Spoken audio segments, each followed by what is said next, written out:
வணக்கம், இது அரண்சை. நான் தேவா பாஸ்கர். நீங்கள் பார்த்து கொண்டிருப்பது டீப் டைவ் பாட்காஸ்ட். இன்னைக்கு எபிசோட்ல எதை பத்தி பேச இருக்கோம் அப்படின்னா, லல்லு பிரசாத் யாதவினுடைய வரலாற்றை தான் இந்த பாட்காஸ்ட்ல நம்ம பேச இருக்கோம். காரணம், கலைஞர் கைது நடந்தது என்ன அப்படின்னு இதுக்கு முன்னாடி நம்ம ஒரு பாட்காஸ்ட் பேசியிருப்போம். அதுலேயே அந்த பாட்காஸ்ட்ல லல்லு பிரசாத் யாதவ் பத்தி தோழர் அருளெழிலன் பேசியிருந்தார். ஒரு சின்ன பிட் வரும். அதுல கமெண்ட்ல வந்து ஒரு சப்ஸ்கிரைபர் நண்பர் வந்து போட்டிருந்தாரு, லல்லு பிரசாத் யாதவினுடைய வரலாறை பேசுங்க அப்படின்ற ரெக்வஸ்ட்டை முன் வச்சிருந்தாங்க. அதையும் கன்சிடர் பண்ணி தான் இந்த பாட்காஸ்ட் பண்றோம். அண்ட் அது மட்டும் இல்லாம பீகாரினுடைய தேர்தல் முடிவுகள் வெளியானதை பார்த்துருக்கோம். எதனால இந்த தோல்வி முகத்தில் ஆர்ஜேடி லல்லு பிரசாத் யாதவ் இருக்கிறார், இந்திய அரசியல்ல அவர் வகிச்ச பாத்திரம் என்ன, இப்படி நிறைய விஷயங்களை தான் இந்த பாட்காஸ்ட்ல பேச இருக்கோம். யார் கூட பேச இருக்கோம்னா, நம்மளுடைய தோழர் நண்பர் மகிழன் கூட தான். வணக்கம். லல்லு பிரசாத் யாதவ் பத்தி பார்க்கும் பொழுது ஒரு மிஸ் அண்டர்ஸ்டுட் பொலிட்டிஷியன், அல்லது ஒரு சரியாக புரிந்து கொள்ளப்படாத, மக்களால் சரியாக அறியப்படாத ஒரு பொலிட்டிஷியன் அப்படின்றதான் எனக்கு இன்னைக்கு ஸ்டேஜ்ல வந்து என்னுடைய பார்வையாக இருக்கு லல்லு பத்தி. லல்லுவை காட்டுறது எல்லாமே வந்து ஒரு கரப்டான பொலிட்டிஷியன், ஒரு மோசமான ஒரு அரசியல்வாதி. பீகார் இவ்வளவு பின்தங்கியதற்கு லல்லுவும் ஒரு முக்கிய காரணம். குறிப்பா தமிழ் சினிமாவில் கூட சாமுராய் படத்துல லல்லு பிரசாத் யாதவனுடைய ரெஃபரன்ஸ் வரும். இன்னும் நிறைய இடத்துல வந்து லல்லு பிரசாத் யாதவ் ஒரு மோசமா சித்தரிக்கக்கூடிய ஒரு பாங்கை வந்து நம்மளால பார்க்க முடியும். இன்னைக்கு எனக்கு என்னோட இந்த அரசியல் எக்ஸ்பீரியன்ஸ்ல இன்னைக்கு ஸ்டேஜ்ல லல்லு வந்து ஒரு மிஸ் அண்டர்ஸ்டுட் பொலிட்டிஷியன், அல்லது அவர் எதற்காக நின்னார் அப்படின்றதெல்லாம் பார்க்கும் பொழுது ஒரு வியக்கத்தக்க ஒரு விஷயமா தான் இருக்கு. ஸோ லல்லுவை பத்தி நம்ம ஏன் தெரிஞ்சுக்கணும் அப்படின்ற அந்த பாயிண்ட்ல இருந்து இந்த பாட்காஸ்ட் ஆரம்பிக்கலாம்னு நினைக்கிறேன். லல்லுவை பத்தி நம்ம ஏன் தெரிஞ்சுக்கணும், லல்லு பிரசாத் யாதவனுடைய அரசியல் அப்படின்றது என்ன, இன்னைக்கு அதனுடைய ரெலவன்ஸ் அப்படின்றது என்ன, நம்ம ஏன் அவரை பத்தி தெரிஞ்சுக்கணும். இந்தியா 1947 சுதந்திரம் பெற்றதற்கு பிறகு என்ன வாக்குறுதி அளிக்கப்பட்டது அல்லது பொதுவில் நம்பப்பட்டதுன்னா, அந்த விடுதலைக்கு பிறகு பிற்படுத்தப்பட்ட பட்டியல் சாதி மக்கள் எல்லோரும் சமம், நம்ம எல்லாரும் சேர்ந்து கூடி வாழ்ந்து நம்மை நாமே ஆண்டு கொள்வதற்கு ஒரு அரசியல் சாசனம், அதன் வழிகாட்டுதல் அடிப்படையில் தேர்தல், அப்புறம் அதனுடைய ஆட்சி அதிகாரம், இதெல்லாம் பொதுவில் நம்பப்பட்டது. நம்மளும் எல்லாருமே நம்பினாங்க. ஆனால் பிற்படுத்தப்பட்ட மக்கள் ஆட்சி அதிகாரணைக்கு வருவது அப்படின்னு இந்தியாவின் பொது ஒழுங்கு, பொது மனசாட்சி அப்படின்னா, இந்தியாவின் பொது மனசாட்சிங்கிறது சனாதன வர்ணாசிரம தர்ம கோட்பாட்டின் அடிப்படையில், அந்த வகையில் பார்த்தா சூத்திரர்கள் ஆளக்கூடாது. சூத்திரர்கள் ஆண்டால் அந்த மண்ணை விட்டு ஓடி போயிடணும். இந்தியாவின் முதல் பிரதமர் பார்ப்பனர், இந்த புள்ளியிலேருந்து புரிஞ்சுப்போம். ஆனால் அவர் வந்து பார்ப்பன விளிம்புகள் அடிப்படையில் இருந்தாரா? அப்படி இல்லை. அதுக்கான ஒரு மாற்று நடவடிக்கைகளில் முயற்சிகள் இருந்தார் நேரு.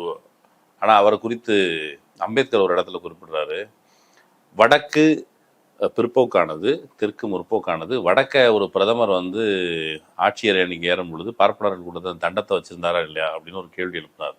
அது வந்து வைதிகத்தின் கோட்டையாக வடக்கு இருக்குது. அந்த வடக்கில் பிற்படுத்தப்பட்ட பட்டியல் சாதி மக்கள், நம்ம தெற்க பொறுத்தளவுக்கு நீதி கட்சி பிரிட்டிஷ் ஆட்சி நிர்வாகத்தின் கீழ் நிறைய மாற்றம், அதுக்கு ஒரு 30-40 வருஷத்துக்கு முன்னாடி அந்த ஸ்ட்ரகிள் ஆரம்பிச்சிருச்சு. இந்தியா முழுக்க 25 நம்ம தொடங்கிட்டோம். 25 தொடங்கி அதுக்கான ஸ்ட்ரகிள் வந்து கன்சிஸ்டண்டா நடந்துகிட்டே இருந்திருக்குது. அதுக்கு வந்து பிரிட்டிஷ் ஆட்சி, அதுக்கப்புறம் இங்கே நடந்த சீர்திருத்த இயக்கங்கள், அப்புறம் மகாராஷ்டிராவில் அம்பேத்கர் ஜோதிராவ் ஃபுலே. பீகார் வந்து இந்த பீமாரூன்னு சொல்லப்படுற அந்த பெல்ட்டுக்குள்ள சிக்கியிருக்கிற ஒரு மண். அந்த மண்ணில் ஒரு பிடித்த பீமாரு அப்படின்னா, பீமாருனா இந்தியில வந்து சொல்லும் பொழுது பிமாரி அப்படின்னா காய்ச்சல், பீமாருனா காய்ச்சலால் பிடிக்கப்பட்டவன்னு அர்த்தம். அந்த பொருளையும் சொல்றாங்க. அப்புறம் பீகார், ஹரியானா, அது எல்லாத்தையும் சேர்ந்து வரும். நீங்க இந்த குறிப்பிட்ட பகுதியை முழுக்க இந்தியாவின் நோய்வாய்ப்பட்ட பிரதேசம் போலவே வைத்திருக்கிறார்கள். பார்ப்பன உயர் சாதிகள் அவங்களுடைய செல்வாக்கு சொன்னா அவங்களுடைய அதிகாரத்தை காப்பாற்றிக் கொள்வதற்கு பிற்காலத்துல ஆர்மிலாம் வச்சிருந்தாங்க. நீங்கள் துப்பாக்கி ஏந்திய படை வைத்திருந்து தங்களுக்கு கீழே வேலை பார்க்குறவங்க ரெசிஸ்டன்ஸ் பண்ணால் அவங்கள வந்து அடிக்கிறதுக்குன்னே ஆட்கள், கொல்றதுக்குன்னே ஆட்கள் வச்சுருந்தாங்க. அந்த மாதிரியான பகுதியில் பீகாரில் இருந்து வருகிற ஒருத்தர், அவர் பிற்படுத்தப்பட்ட, நான் வந்து இங்கே கலைஞர் பேசும்பொழுது 3ஆம் தர ஆட்சின்னு சொல்கிறேன், அது 4ஆம் தர ஆட்சி, 4ஆம் வர்ணத்தின் ஆட்சின்னு கலைஞர் இங்கே பிரகடனப்படுத்தினார். அதே போல் அவரை குறித்து காட்டாட்சின்னு அப்படின்னு சொல்லும்போது, அதை படிக்கும்போது எனக்கு அவர் படித்தவர் தான், ஆனால் ஒரு ஃப்ளோவில் ஒரு இடம் சொல்கிறாரு, காட்டாட்சி. ஆமாம், காட்டில் பாரு, காட்டில் எல்லாம் ஒழுங்காக இருக்கும், ஒரு ஒழுங்கு இருக்கும். அதில் சிங்கத்துக்கும் இடம் இருக்கும், புலிக்கும் இடம் இருக்கும், மானுக்கும் இடம் இருக்கும், எல்லா உயிரினங்களுக்கும் இடம். அங்கே வந்து ஒரு சமநிலை பேணப்படும். அந்த வகையில் என்னுடைய ஆட்சி வந்து காட்டாட்சி. நான் பேசுகிற சமத்துவம், நான் முன்வைக்கிற சமத்துவம் தான் உங்களுக்கு கண்ணுக்கு நெருடா இருக்குது. அதனால தான் நீங்கள் என்னைய நான் ஆளுகிற இந்த ஆட்சியை காட்டாட்சின்னு சொல்கிறீங்க. வேதங்களில் லாலுடைய ஆட்சி ரெஃபரன்ஸ் வச்சு எடுத்துக்கிட்டா அது வந்து சூத்திரர்கள் ஆளக்கூடாது. அந்த பெர்ஸ்பெக்டிவ்ல இருந்து இந்தியன் கான்டெக்ட்ல லாலு வந்து கண்டிப்பாக புரிந்து கொள்ளப்படும். நீ ஏற்கனவே சொன்னது போல சாமுராய் படம், அந்த படத்தை பார்க்கும்போது லாலு வந்து மிக மோசடியான ஒரு மோசடி பெருவழி அப்படின்னு ஊழலில் தோய்ந்தவர். ஆனால் பின்னாட்களில் ராகுலை பற்றி நீங்கள் ஆக்சுவலி சொல்லும்போது வழக்கமாக இதை கேட்குறவங்க வந்து உங்கள் மைண்டு கரப்ட் ஆகிடுச்சு, ஒரு கரப்ட் பொலிட்டிஷியனை பற்றி நீங்கள் வந்து முதல்ல சொல்லிட்டா எனக்கு அவரை பற்றி ஒரு பாசிட்டிவான அபிப்பிராயத்தில் இருந்தால் இந்த உரையாடலுக்குள்ளே வந்திருக்கேன். எனக்கு அவரை பற்றி படித்து தேடி படித்தது வரைக்கும் அவர் ஒரு பாத் பிரேக்கிங் பர்சன். ஒரு கடைநிலையில் ரொம்ப ஒரு 230 குடும்பம் 250 குடும்பங்கள் இருந்த ஒரு ஊரில் ஒரு கால்நடை பராமரிக்கிற யாதவ் சாதியை சேர்ந்த ஒரு குடும்பத்தில் பிறந்து வளர்ந்தவர். ரொம்ப பின்தங்கிய நிலைமை.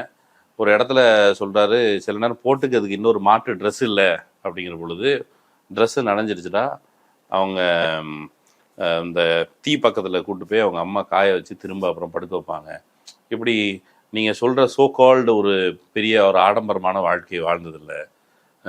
சின்ன வயசில் வந்து அவர் பயங்கர ஒரு சுட்டியான ஒரு பையனாக இருந்திருக்கிறாரு. இந்த இடத்துல இருந்து ஒரு பின்தங்கி அவர் சொல்கிறாரு, எனக்கு சின்ன வயசில் அந்த வறுமை வந்து எனக்கு வந்து பயங்கர கொண்டாட்டமான சில தருணங்களை தந்திருக்கிறது. ஆனால் பின்னாட்களில் நான் வளர்ந்து ஒரு இடத்துக்கு வந்ததுக்கு பிறகு அந்த காலத்தை நினச்சி பார்க்கும்போது எவ்வளோ கொடூரமாக இருந்திருக்கும் எங்களை வளர்க்குறதுக்கு அப்படின்ட்டு. அப்போ இந்த இடத்துல இருந்து ஒரு ரெப்ரசன்டேட்டிவாக இங்கே எனக்கு லாலுவை பற்றி ஒரு நல்ல அபிப்பிராயம் வந்தது முதல் முறை அவர் தேடி படிக்கணும்னு தோணுது. இங்கே அந்த மெட்ரோ ரயிலில் போயிட்டு இருந்தபோது ஒருத்தர் வந்து ஹிந்தியில் பேசிட்டு வழி கேட்டுருக்கவர், யாரும் பதில் சொல்லணும் நம்ம ஆள்காரங்க. அப்போ நான் போயிட்டு என்னாச்சு அதுன்னு கேட்டேன். அவர்கிட்ட ஹிந்திலே கேள்வி கேட்டு அவருக்கு பதில் சொல்லி வழி சொன்னேன். வழி சொல்லி முடித்தோடனே நம்முடைய மேட்டிமை நிலத்துல இருந்து என்ன நீங்கள் வந்து ஒரு பீகார்னா அவங்களுடைய தாய்மொழி என்ன? பீகார் இது போஜ்புரி அப்படின்னு சொல்கிறாங்க. அப்போ போஜ்புரின்னா நீங்கள் போஜ்புரி பேசாமல் ஹிந்தியில் பேசுகிறீங்க அப்படின்னு கேட்டேன். அது வளர்ந்து அதுக்கப்புறம் ஹிந்தி திணிப்பு அதெல்லாம் பேசிட்டு இருந்தோம். கடைசியில் உங்கள் ஊரில் என்னங்க உங்கள் அரசியல்வாதி இவ்வளோ ஊழல்வாதிகளாக இருக்கிறாங்க, லல்லு பிரசாத் என்ன இப்படி அப்படின்னு கேட்டோன்னா, நீங்கள் லல்லுவை பற்றி தப்பாக புரிஞ்சு வச்சுருக்கீங்க. நான் பீகார்லேருந்து வந்தேன். லல்லுவனுடைய வருகைக்கு பிறகு மதக்கலவரங்கள் குறைந்து போயிடுச்சு. அதுக்கு பிறகு ஒரு சமூகங்களுக்கிடையே ஒரு நல்லிணக்கம் வந்துச்சு.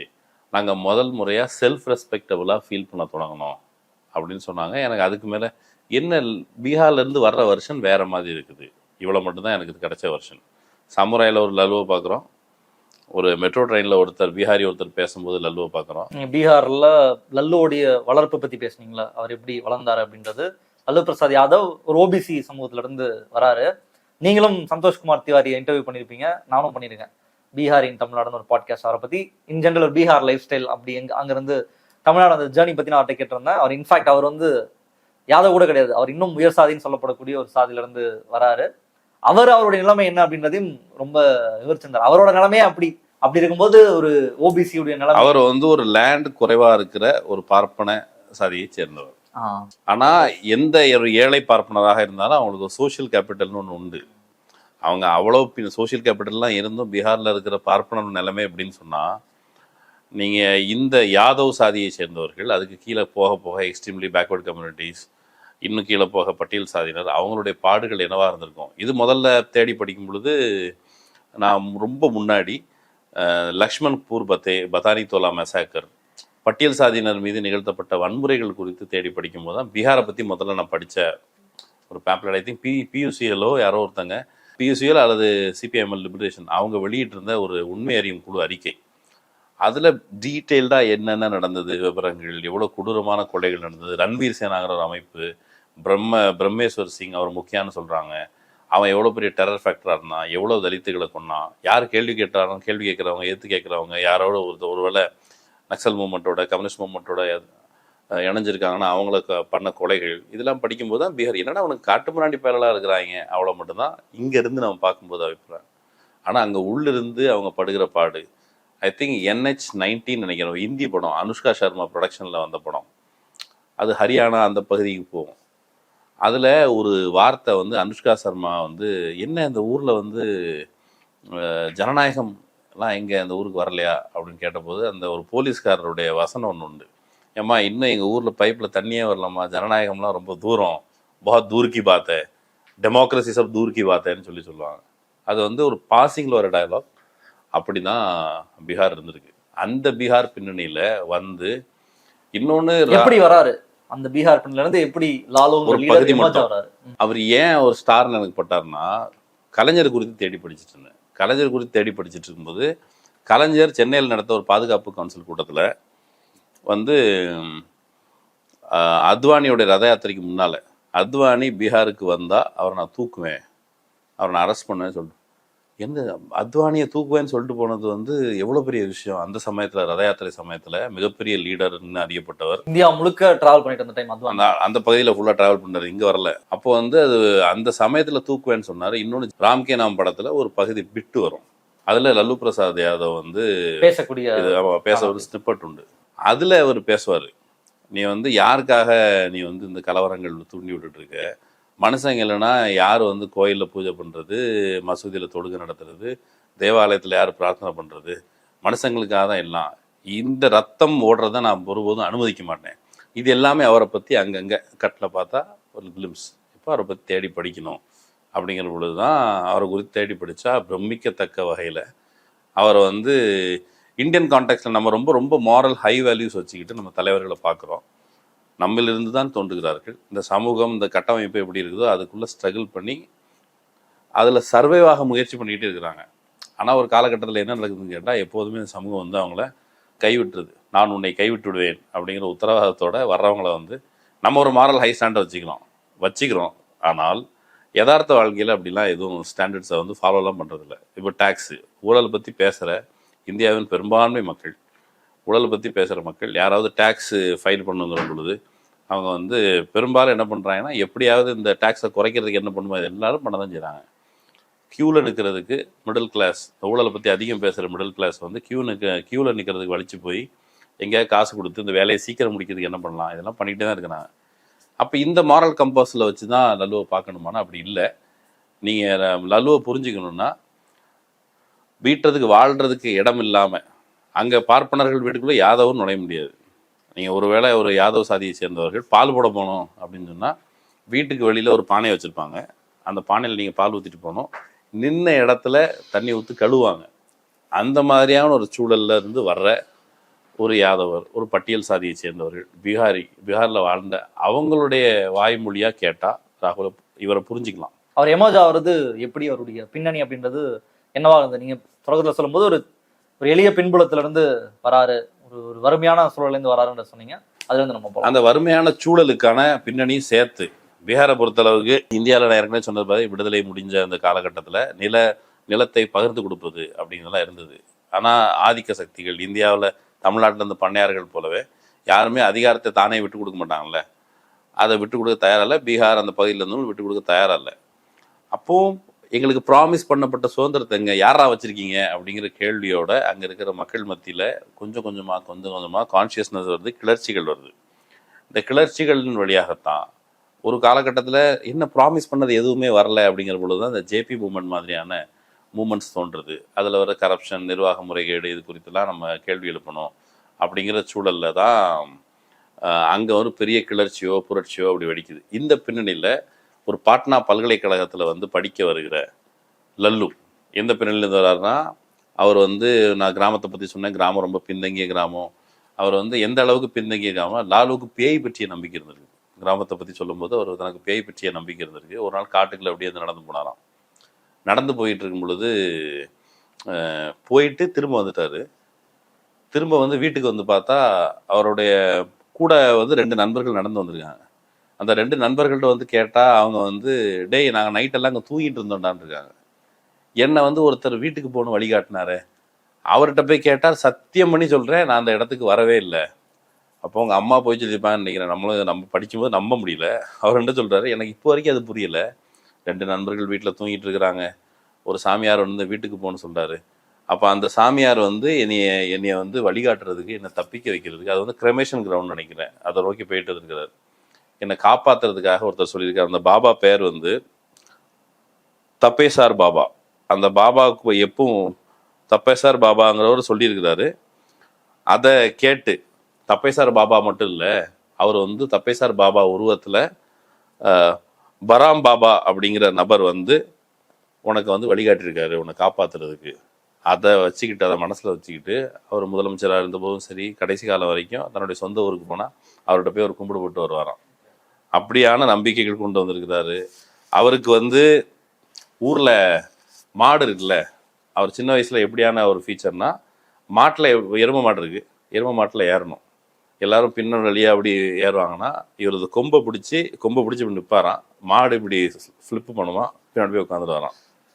அதை பற்றி கேட்கும்போது மாட்டுக்கு எந்த பிரச்சனையும் இல்லை, மாடு என்னை அப்ஜெக்ட் பண்ணல அப்படின்னு சொல்லுவாராம்.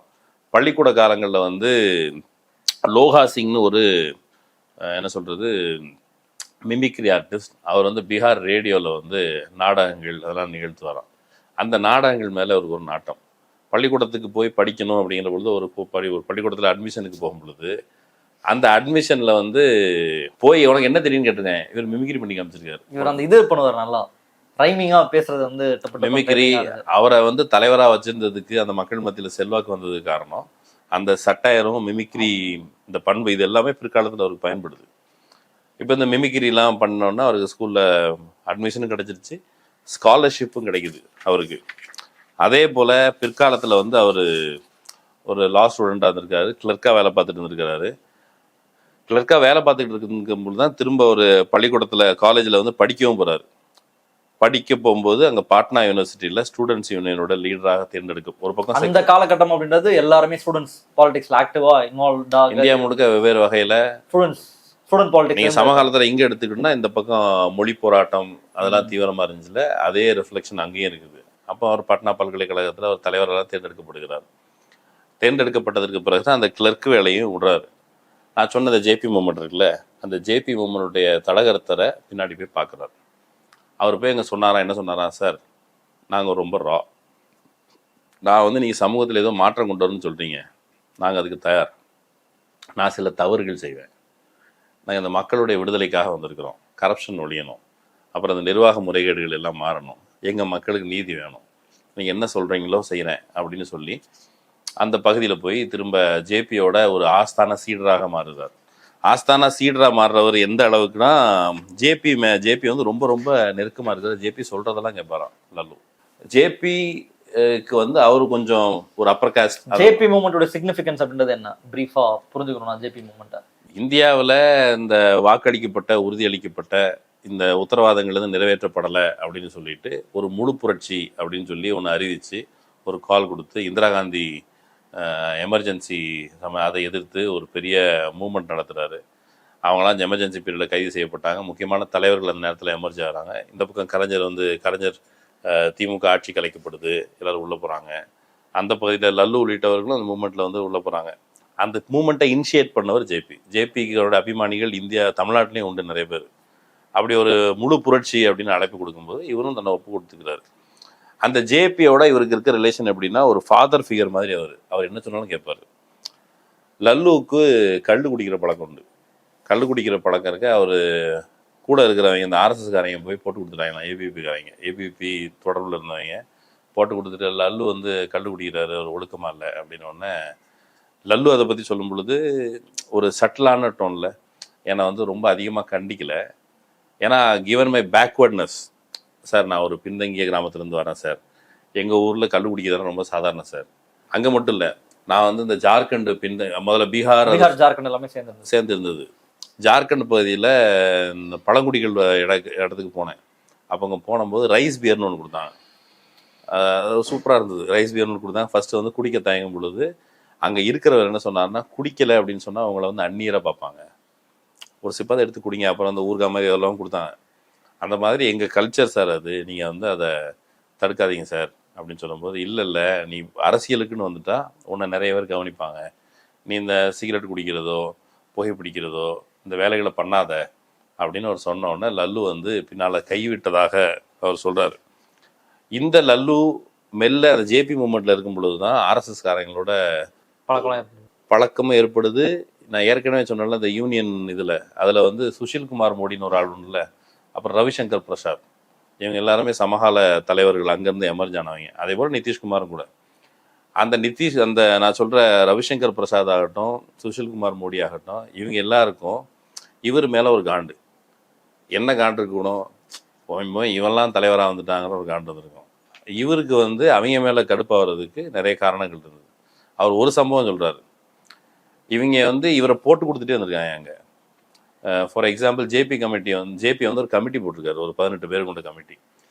லல்லுவை நீக்குவதற்கு பின்வாசல் வழியாக ஏதோ ஒன்று பிரச்சனை பண்ணி அந்த கமிட்டி லிஸ்ட்லேருந்து பேர் எடுத்துட்டாங்களாம். அப்புறம் ஜேபி கூப்பிட்டு கண்டிச்சிருக்காரு. இது ஒன்று. பெரும்பாலும் ஜேபி கூப்பிட்டு சிறுநிரப்பும் போராட்டம் அப்படின்னு அறிவிச்சா எல்லாரும் வருவாங்கன்னா இவங்க கலந்துக்க மாட்டாங்களாம். இவங்க அப்படி நழுவி ஓடி போயிடுவாங்களாம். ரவிசங்கர் பிரசாத்லாம் பின்னாடி மினிஸ்டர் ஆகிறாரா பிஜேபியில்? அந்த ரவிசங்கர் பிரசாத் அவர் ரொம்ப பொலைட்டாக இருக்க மாதிரி இருக்கும். ஒரு முகத்தை பார்த்தாலே ரொம்ப நீட்டாக பொலைட்னஸ். அவங்க ஜெயில் நிரப்பும் போராட்டம்னா அவர் பின்னாடி லல்லு சொல்கிறாரு, இவங்கெல்லாம் எமர்ஜென்சி காலத்தில் இவங்கெல்லாம் யார், இந்த வெங்காய நாடுலேருந்து இவங்கெல்லாம் யாருன்னு எனக்கு தெரியாது, இவங்க அந்த சமயத்தில் இந்த பேரை கேள்விப்பட்டதில்லை. இன்னொன்று சொல்லணும்னா ஆர்எஸ்எஸ்காரங்க, ஆர்எஸ்எஸ் தியோரஸ்ன்னு நினைக்கிறேன், அவங்க இந்திரா காந்திக்கு கடிதம்லாம் எழுதினாங்க. நாங்கள் உங்கள்கிட்ட கீழ்ப்படிஞ்சு நடந்துப்போம் அப்படிலாம் கடிதம் எழுதுனாங்க. லல்லு என்ன பண்ணியிருக்காங்க, ஜெயிலுக்கு போக மாட்டேங்காங்க. அதனால் ஒன்று பண்ணலாம்.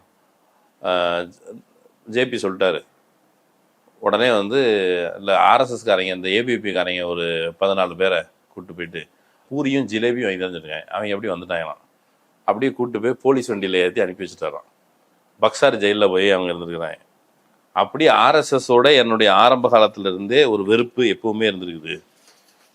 அந்த காலகட்டத்தில் லல்லு, அந்த எமர்ஜென்சி காலகட்டத்தில் லல்லு மேலே அவர் இறந்து போயிட்டாருன்னு ஒரு அவதூறு பரப்பப்பட்டிருக்கு. அவதூறு இல்லை, ஒரு ஒரு ஒரு போராட்டம் நடந்திருக்குது. போராட்டம் நடந்தபோது லத்தி சார்ஜில் இவர் அந்த இடத்துல மெல்ல மறைஞ்சு போய் தாக்கத்திலிருந்து தப்பிச்சு ஒரு இடத்துல மறைஞ்சு நின்றுக்காரு. அவர் மறைஞ்சிருந்தது தெரியாமல் எல்லாரும் செத்து போயிட்டாருன்னு சொல்லிட்டாங்க. அப்போ அவர் சொன்னார், என் ஒய்ஃப்கிட்ட போய் சொல்லு, நான் உயிரோடு தான் இருக்கேன்னு சொல்லிடு, இந்த வாய்ப்பை பயன்படுத்தி நான் தலைமறைவாயிடுறேன், நீங்கள் அரசு தரப்பு ஏதாவது சொல்லுது அப்படின்னு சொன்னால், ஆமாம் எங்கள் ஆளை காணலை அப்படின்னு சொல்லி, நான் என்னை காணலைன்னு சொல்லியே உங்களுடைய கோரிக்கையை நிறைவேற்றுறதுக்கு முயற்சி பண்ணுங்க அப்படின்னு சொல்லிட்டு தலைமறைவாக இருந்திருக்கிறாரு. பின்னால் பிடிச்சி உழுதிக்கு போட்டான். 2 வருஷம் ஜெயிலில் இருந்தார் அவர் எமர்ஜென்சி டைமில். அந்த தியாகங்கள் அவருக்கு பின்னாடி ஒரு தலைவர் ஆகிறதுக்கு ஒரு ஸ்டூடெண்ட்ஸ் லீடராக தான் இருக்கிறாரு. பெரிய லீடர் இல்லை, ரொம்ப பேக்வர்ட்னஸ். அவருக்கு எந்த விதமான எலைட் லாபிங் இல்லை, என்ன சொல்ல போனால் பெரும்பெரும் தலைவர்களுடைய ஆசீர்வாதம் இல்லை. அதர் தான் ஜேபி அவருக்கு பெரிய ஆசீர்வாதங்கள்லாம் எதுவும் இல்லை. அந்த சாதி மிக பின்னணி படித்த வர்க்கத்தார் அவர் சாதியை சார்ந்தவர்கள் இல்லை. அப்போ அந்த பின்னணியிலிருந்து இந்த தியாகங்கள், இந்த போர் குணம் அவருக்கு பின்னாடி தலைவர் ஆகிறதுக்கு உதவியாக இருந்திருக்குது. ராப்ரி தேவி அவரை பின்னாடி அந்த சமயத்தில் தான் இந்த கிட்டத்தட்ட எமர்ஜென்சி அதுக்கு முன்னால் காலத்தில் தான் அவர் கல்யாணம் முடிக்கிறாரு. கல்யாணம் முடித்தது எப்படின்னு கேட்டால், வழக்கமாக அந்த பொண்ணு பார்த்து கல்யாணம் முடிக்கிறது தான். அப்புறம் அந்த பெண்ணை பற்றி விசாரிக்கிறதுக்கெலாம் ஆள் அனுப்பி விசாரிச்சுட்டுலாம் தான் கல்யாணம் முடிச்சாராம். அப்புறம் அதுக்கு பிறகு மெல்ல அந்த கல்யாண வாழ்க்கை அதுக்குள்ளே போயிடுச்சு. அவங்களோட சிஎம் ஆகிட்டாங்க, ராப்ரி தேவி பின்னாடி சிஎம் ஆகிட்டாங்க. பட் தன்னோட வீட்டுக்கு அவங்கள அழைச்சிட்டு வர்றதை பற்றி இவர் கொஞ்சம் விசாரித்து, பெண்ணை பற்றி விசாரித்து தான் திருமணம் முடிச்சிருக்கிறாரு. திருமணம் முடித்தவர் இவங்களுடைய அவர் சொல்லும் பொழுது, என்னுடைய வாழ்க்கை, என்னுடைய கமிட்மெண்ட், பொலிட்டிக்ஸ்க்கான என்னுடைய கமிட்மெண்ட், அது எல்லாத்துலேயுமே என்னோட உடன் நின்றவர் ராப்ரி தேவி. சிறைக்கு போனபோது தான் உடன் இருக்கிறாங்க. ஒரு பொறுப்பாக அவர் ஒரு வேளை அந்த சமயத்தில் கைவிட்டிருந்தா இதாயிருக்கும். அவர் மெல்ல அந்த பொசிஷன்ல இருந்தா மெல்ல மெல்ல மெல்ல மெல்ல இங்க இருந்து மெயின் ஸ்ட்ரீம் பாலிடிக்ஸ்க்கு எப்படி வராரு, இப்படி போயிட்டு இருக்குது. இந்த சமயத்துல ஜேபி மூவ்மெண்ட் முடிஞ்சுதா, ஜேபி மூவ்மெண்ட் தான் அந்த அடுத்து தேர்தலில் அம்மையார் இந்திரா காந்தி கீழே இறங்கிட்டாங்க. ஜனதா கட்சி ஆட்சிக்கு வருது. இந்த ஆட்சி பின்னணியில தான் மண்டல் கமிஷன் குழு பரிந்துரை அமலுக்கு வருது. மண்டல் கமிஷன் குழு பரிந்துரை அமலுக்கு வரும் பொழுது ஜேபிக்கே ஒரு குழப்பம் இருக்குது. அதுக்கு முன்னால பீகார்ல கற்பூரி தாக்குன்னு ஒருத்தர் இருந்தாரு. மோடி கூட சமீபத்தில் பாராட்டினார். யாரு மோடி? யாருன்னு கேட்டா, மோடி குஜராத்தில் ஆன்டி ரிசர்வேஷன் அஜிடேஷன் நடந்த பொழுது அதில் முன்னின்று வழி நடத்தியல ஒரு ஆர்எஸ்எஸ் சாக்கா பிரமுக் மாதிரியான ஆட்களில் ஒரு ஆள், சாக்கா பிரமுக்கில் ஆர்எஸ்எஸ்ல இருந்த ஒரு ஆள். அவர் கற்பூரி தாக்கூரை பாராட்டுறாரு. எதை வேணாலும் ஜீரணிச்சுப்பாங்கன்ட்டு. கற்பூரி தாக்கூர் இடஒதுக்கீடு கொண்டு வரும்போது அங்கே இருக்கிற பார்ப்பன உயர் சாதிகாரர்கள் கடுமையாக எதிர்த்து போராடினாங்க. இப்போ பிஜேபி கூட ரூல் வச்சிருக்கிறாங்க. பிஜேபி கூட இது வச்சிருக்கும் பொழுது அங்கே திரும்பியும் மண்டல் கமிஷன் ரிப்போர்ட் முன்னாடியே சமர்ப்பிச்சிட்டாங்க. விபி சிங் இந்த குறிப்பிட்ட தருணத்தில் தன் மீது விமர்சனம் வருங்கிறது ஒன்று, அது கன்விக்ஷனோட சேர்த்து லல்லு நான் நேரடியாக போய் பார்த்தேன், எப்பா நான் இதை அமல்படுத்தினா என்னைய விபி சிங்கும் பீகார் பேக்ரவுண்ட்ல இருந்து வர்றாருல. ஆனால் அவர் மன்னர் அந்த மாதிரி எலிட். அவர் இவர் போய் சொன்னாராம், இதை நீங்கள் தப்பிக்கணும்னா கட்சிக்குள்ளே அவருக்கு உள்ளடி வேலைகள் பார்த்துட்டு இருக்காங்க. உள்ளடி வேலைகள் பார்த்துட்டு இருக்கும் பொழுது மண்டல் கமிஷனுக்குள்ளே அவரை காப்பாற்றிருக்கிற ஒரு வகையில் அவருக்கு பேரை வரலாற்றில் ஒரு நல்ல பேர் வாங்கி கொடுத்துருச்சு. இதை அமல்படுத்தினா அவங்க மேலே எப்படியான இது வராது அப்படின்னு சொல்லி தான் இவர் போய் அந்த மண்டல் கமிஷன் குழு பரிந்துரை அமலுக்கு வருது. இது ஒன்றா. அதோடு மட்டும் இல்லாமல் இவர் போய் சாதாரண மக்கள் மொழியில் ஒரு லீடராக இந்த காலகட்டத்திலே எமர்ஜ் ஆகிட்டார். நான் சொன்ன மாதிரி தியாகங்கள் இருக்குது, இந்த விவகாரங்கள் இருக்குது. 67 நம்ம ஊரில் அரிசிலாம் சொன்னோம்ல, அரிசி கொடுக்குறதாங்க சொன்னாங்கள்ல, அதே மாதிரி அங்கேயும் கூட அதுக்கு முன்னால் நிறைய பேர் நிறைய ப்ராமிஸ் பண்ணியிருக்கிறாங்க. ஒரு சிமிலாரிட்டி உண்டுன்னு சொன்னால் அங்கே வந்து ஒரு பேர் வந்து மகாமாயா பிரசாத் சின்ஹா. நம்ம எப்படி 67 சொன்னோமோ அங்கேயும் வந்து அரிசி தரேன்னு சொல்லியிருக்காங்க. இங்கே நம்ம மெல்ல மெல்ல வளர்ந்துட்டோம். அங்கே 67 அந்த மாதிரி காலகட்டத்தில் வந்த தேர்தலில் மகாமாயா பிரசாத் சின்ஹாங்கிறவர் அவரும் இந்த அரிசி கொடுக்குறோம், ஒரு மண்டின்னு சொல்கிறாங்க, அந்த அளவுக்கு நாங்கள் அரிசி தருவோம் அப்படின்னு சொல்லிலாம் வந்து வாக்குறுதி கொடுத்துருக்குறாங்க. அந்த வாக்குறுதிலாம் கொடுக்குற நிலைமையில தான் அந்த சமூக பின்னணி இருந்திருக்கு. யாரும் பெரிய அளவு ரெப்ரஸன்டேஷனில், மக்கள் ரொம்ப கடுமையான வறுமையில் வாழ்கிறாங்க. இந்த ஜேபி மூமெண்ட் ஒரு பக்கம் போயிட்டுருக்கு, கற்பூரி தாக்கர் போன்றவர்கள் வர்றாங்க. எல்லாருக்கும் பெரிய நெருக்கடி வரும் பொழுது இவர் அங்கே நடந்த தேர்தலில் மெல்ல அந்த நிதிஷ்குமார் உள்ளிட்டவர்கள் இருந்த அந்த கட்சி ஆர்ஜேடியோடு சேர்ந்து, ஆர்ஜேடியில் அந்த கட்சியில் வந்து இவங்க ஆட்சிக்கு வர்றாங்க. இவருக்கு வந்து நிதிஷ்குமாரோட இவருடைய பேச்சு திறன், நம்ம ஏற்கனவே சொன்ன மிமிக்ரி மட்டும் இல்லை, அவர் அந்த வழக்கமான ஒரு எலைட் மக்கள் மொழியில பேசுற எலைட் ஹிந்தி போஜ்பூரி ஸ்டைலில் அவர் பேசுறது வந்து அவங்களுக்கு பெரிய இவருக்கு ஒரு கரிஷ்மா கொடுக்குது. அவர் ஆட்சிக்கு வந்துடுறாரு. ஆட்சிக்கு வந்ததுக்கு பிறகு அவர் சந்தித்த சம்பவங்களை நிறைய சொல்லலாம். அதில் ஒன்று என்னென்னா, அது வரைக்கும் ஸ்லீப்பர் செல்ஸ் இருக்காங்கல்ல, அந்த ஸ்லீப்பர் செல்ஸ் முன்னாடி இருக்குது. ஸ்லீப்பர் செல்ஸ் எப்படி இருக்குதுன்னு கேட்டால், இவர் ஆட்சிக்கு வரும் பொழுது பேக்ரவுண்டில் கடுமையான வறுமை இருக்குது. அந்த வறுமையான சூழலை எதிர்கொள்வதற்கு மக்கள் படைகள் கட்டி அவங்க போராடுவதற்கான முயற்சிகள் எடுத்துட்டு இருக்கிறாங்க. இந்த பக்கம் ரன்வீர் சேனா உள்ளிட்ட அமைப்புகள், இன்னொரு அந்த அமைப்பு மக்கள் போராடுறாங்க அமைப்பு கேட்டீங்கன்னா அவங்கள தற்காத்து கொள்றதுக்கா? ஆமாம், அதுக்கு தனியா மக்களே ஒரு படை கட்டியிருக்காங்க. மக்கள்ல இருந்தா சிபிஐ எம்எல் லிபரேஷன் இருந்தது. அப்படி எம்எல் குழுக்கள் நிறையா அங்கே ஸ்ட்ரகிள் பண்ணி ஃபைட் பண்ணிட்டு இருக்காங்க. இந்த பக்கம் வந்து இது இவங்க ரன்வீர் சேனா, அப்புறம் சவர்னர் லிபரேஷன் ஃப்ரண்ட், அவங்கள வந்து எதுக்குலேருந்து லிபரேட் பண்ண போகிறாங்கன்னா, இந்த காலகட்டம் இன்னொன்று என்ன நடக்குதுன்னா, இந்திரா காந்தி அம்மையார் இருக்காங்க, நில உச்சவரம்பு சட்டம்னு ஒன்று கொண்டு வராங்க. இந்தியாவில் வந்து நில உச்சவரம்புலாம் எல்லாத்தையும் நிலத்தை வந்து கட்டுப்படுத்தணும், கையகப்படுத்தணும், இந்த மாதிரி விஷயங்கள் செய்கிறாங்களே. இந்த ஃப்ரண்ட்டு நம்மளுடைய அதிகாரத்தை, காலங்காலமாக நம்ம அனுபவித்து வருகிற அதிகாரத்தை காப்பாற்றி கொள்வதற்கு யாருக்கும் கொடுக்க முடியாதுன்னு சொல்லி நிறுத்துறதுக்கு லோக்கலில் படைகள் கட்டி அவங்க வாழ்ந்துட்டு இருக்கிறாங்க. இந்த பக்கம் இன்னொரு படைகள். இந்த மோதல்களுக்கு இடையில் ஒரு ஜங்கிள் ராஜ் நடந்து கொண்டிருந்தது. அந்த ஜங்கிள் ராஜ் என்னென்னா, இவங்களுடைய ஒரு உயர் சாதிகளுடைய ஜங்கிள் ராஜ் நடந்து கொண்டிருந்தது. மீடியா ஒரு பக்கம் அது குறித்து எந்த விதமான வாயும் திறக்கலை. ஏதோ ஒரு சமத்துவம் நிலவுகிறது அல்லது ஒரு அமைதி நிலவுகிறது, ஒரு மயானத்தில் நிலவுகிற அமைதி போல் அது வரைக்கும் வாய் திறக்க வந்து இவர் வந்த உடனே அதுக்கப்புறம் எல்லாரும் ஆக்டிவேட் ஆகிறாங்க. நான் ஒன்று சொல்ல கேட்டேன். அவர் என்னென்னா, லல்லு வந்து ஆட்சிக்கு வந்த அந்த சமயத்தில் இன்டர்வியூவே அந்த மாட்டுக்கொட்டையில் கூப்பிடுவாராம், வந்து இதை பாரு. அது ஒரு இடத்துல ஒரு பொயட்டிக்காக ஒன்று எழுதுனாங்க. லல்லு வந்து ஆட்சி அதிகாரத்துக்கு ஏறின உடனே அந்த அந்த ஒரு சீஃப் மினிஸ்டர் ஆகிட்டார். சீஃப் மினிஸ்டர் ஆனதுக்கு பிறகு வெளியில் ஒருத்தர் உட்காந்து ரொம்ப சாதாரணமாக உட்காந்து ஒரு தாத்தா தம் அடிச்சிட்டு இருந்தாராம். ஏதோ ஒரு பீடி மாதிரி அடிச்சிட்டு இருந்திருக்காரு.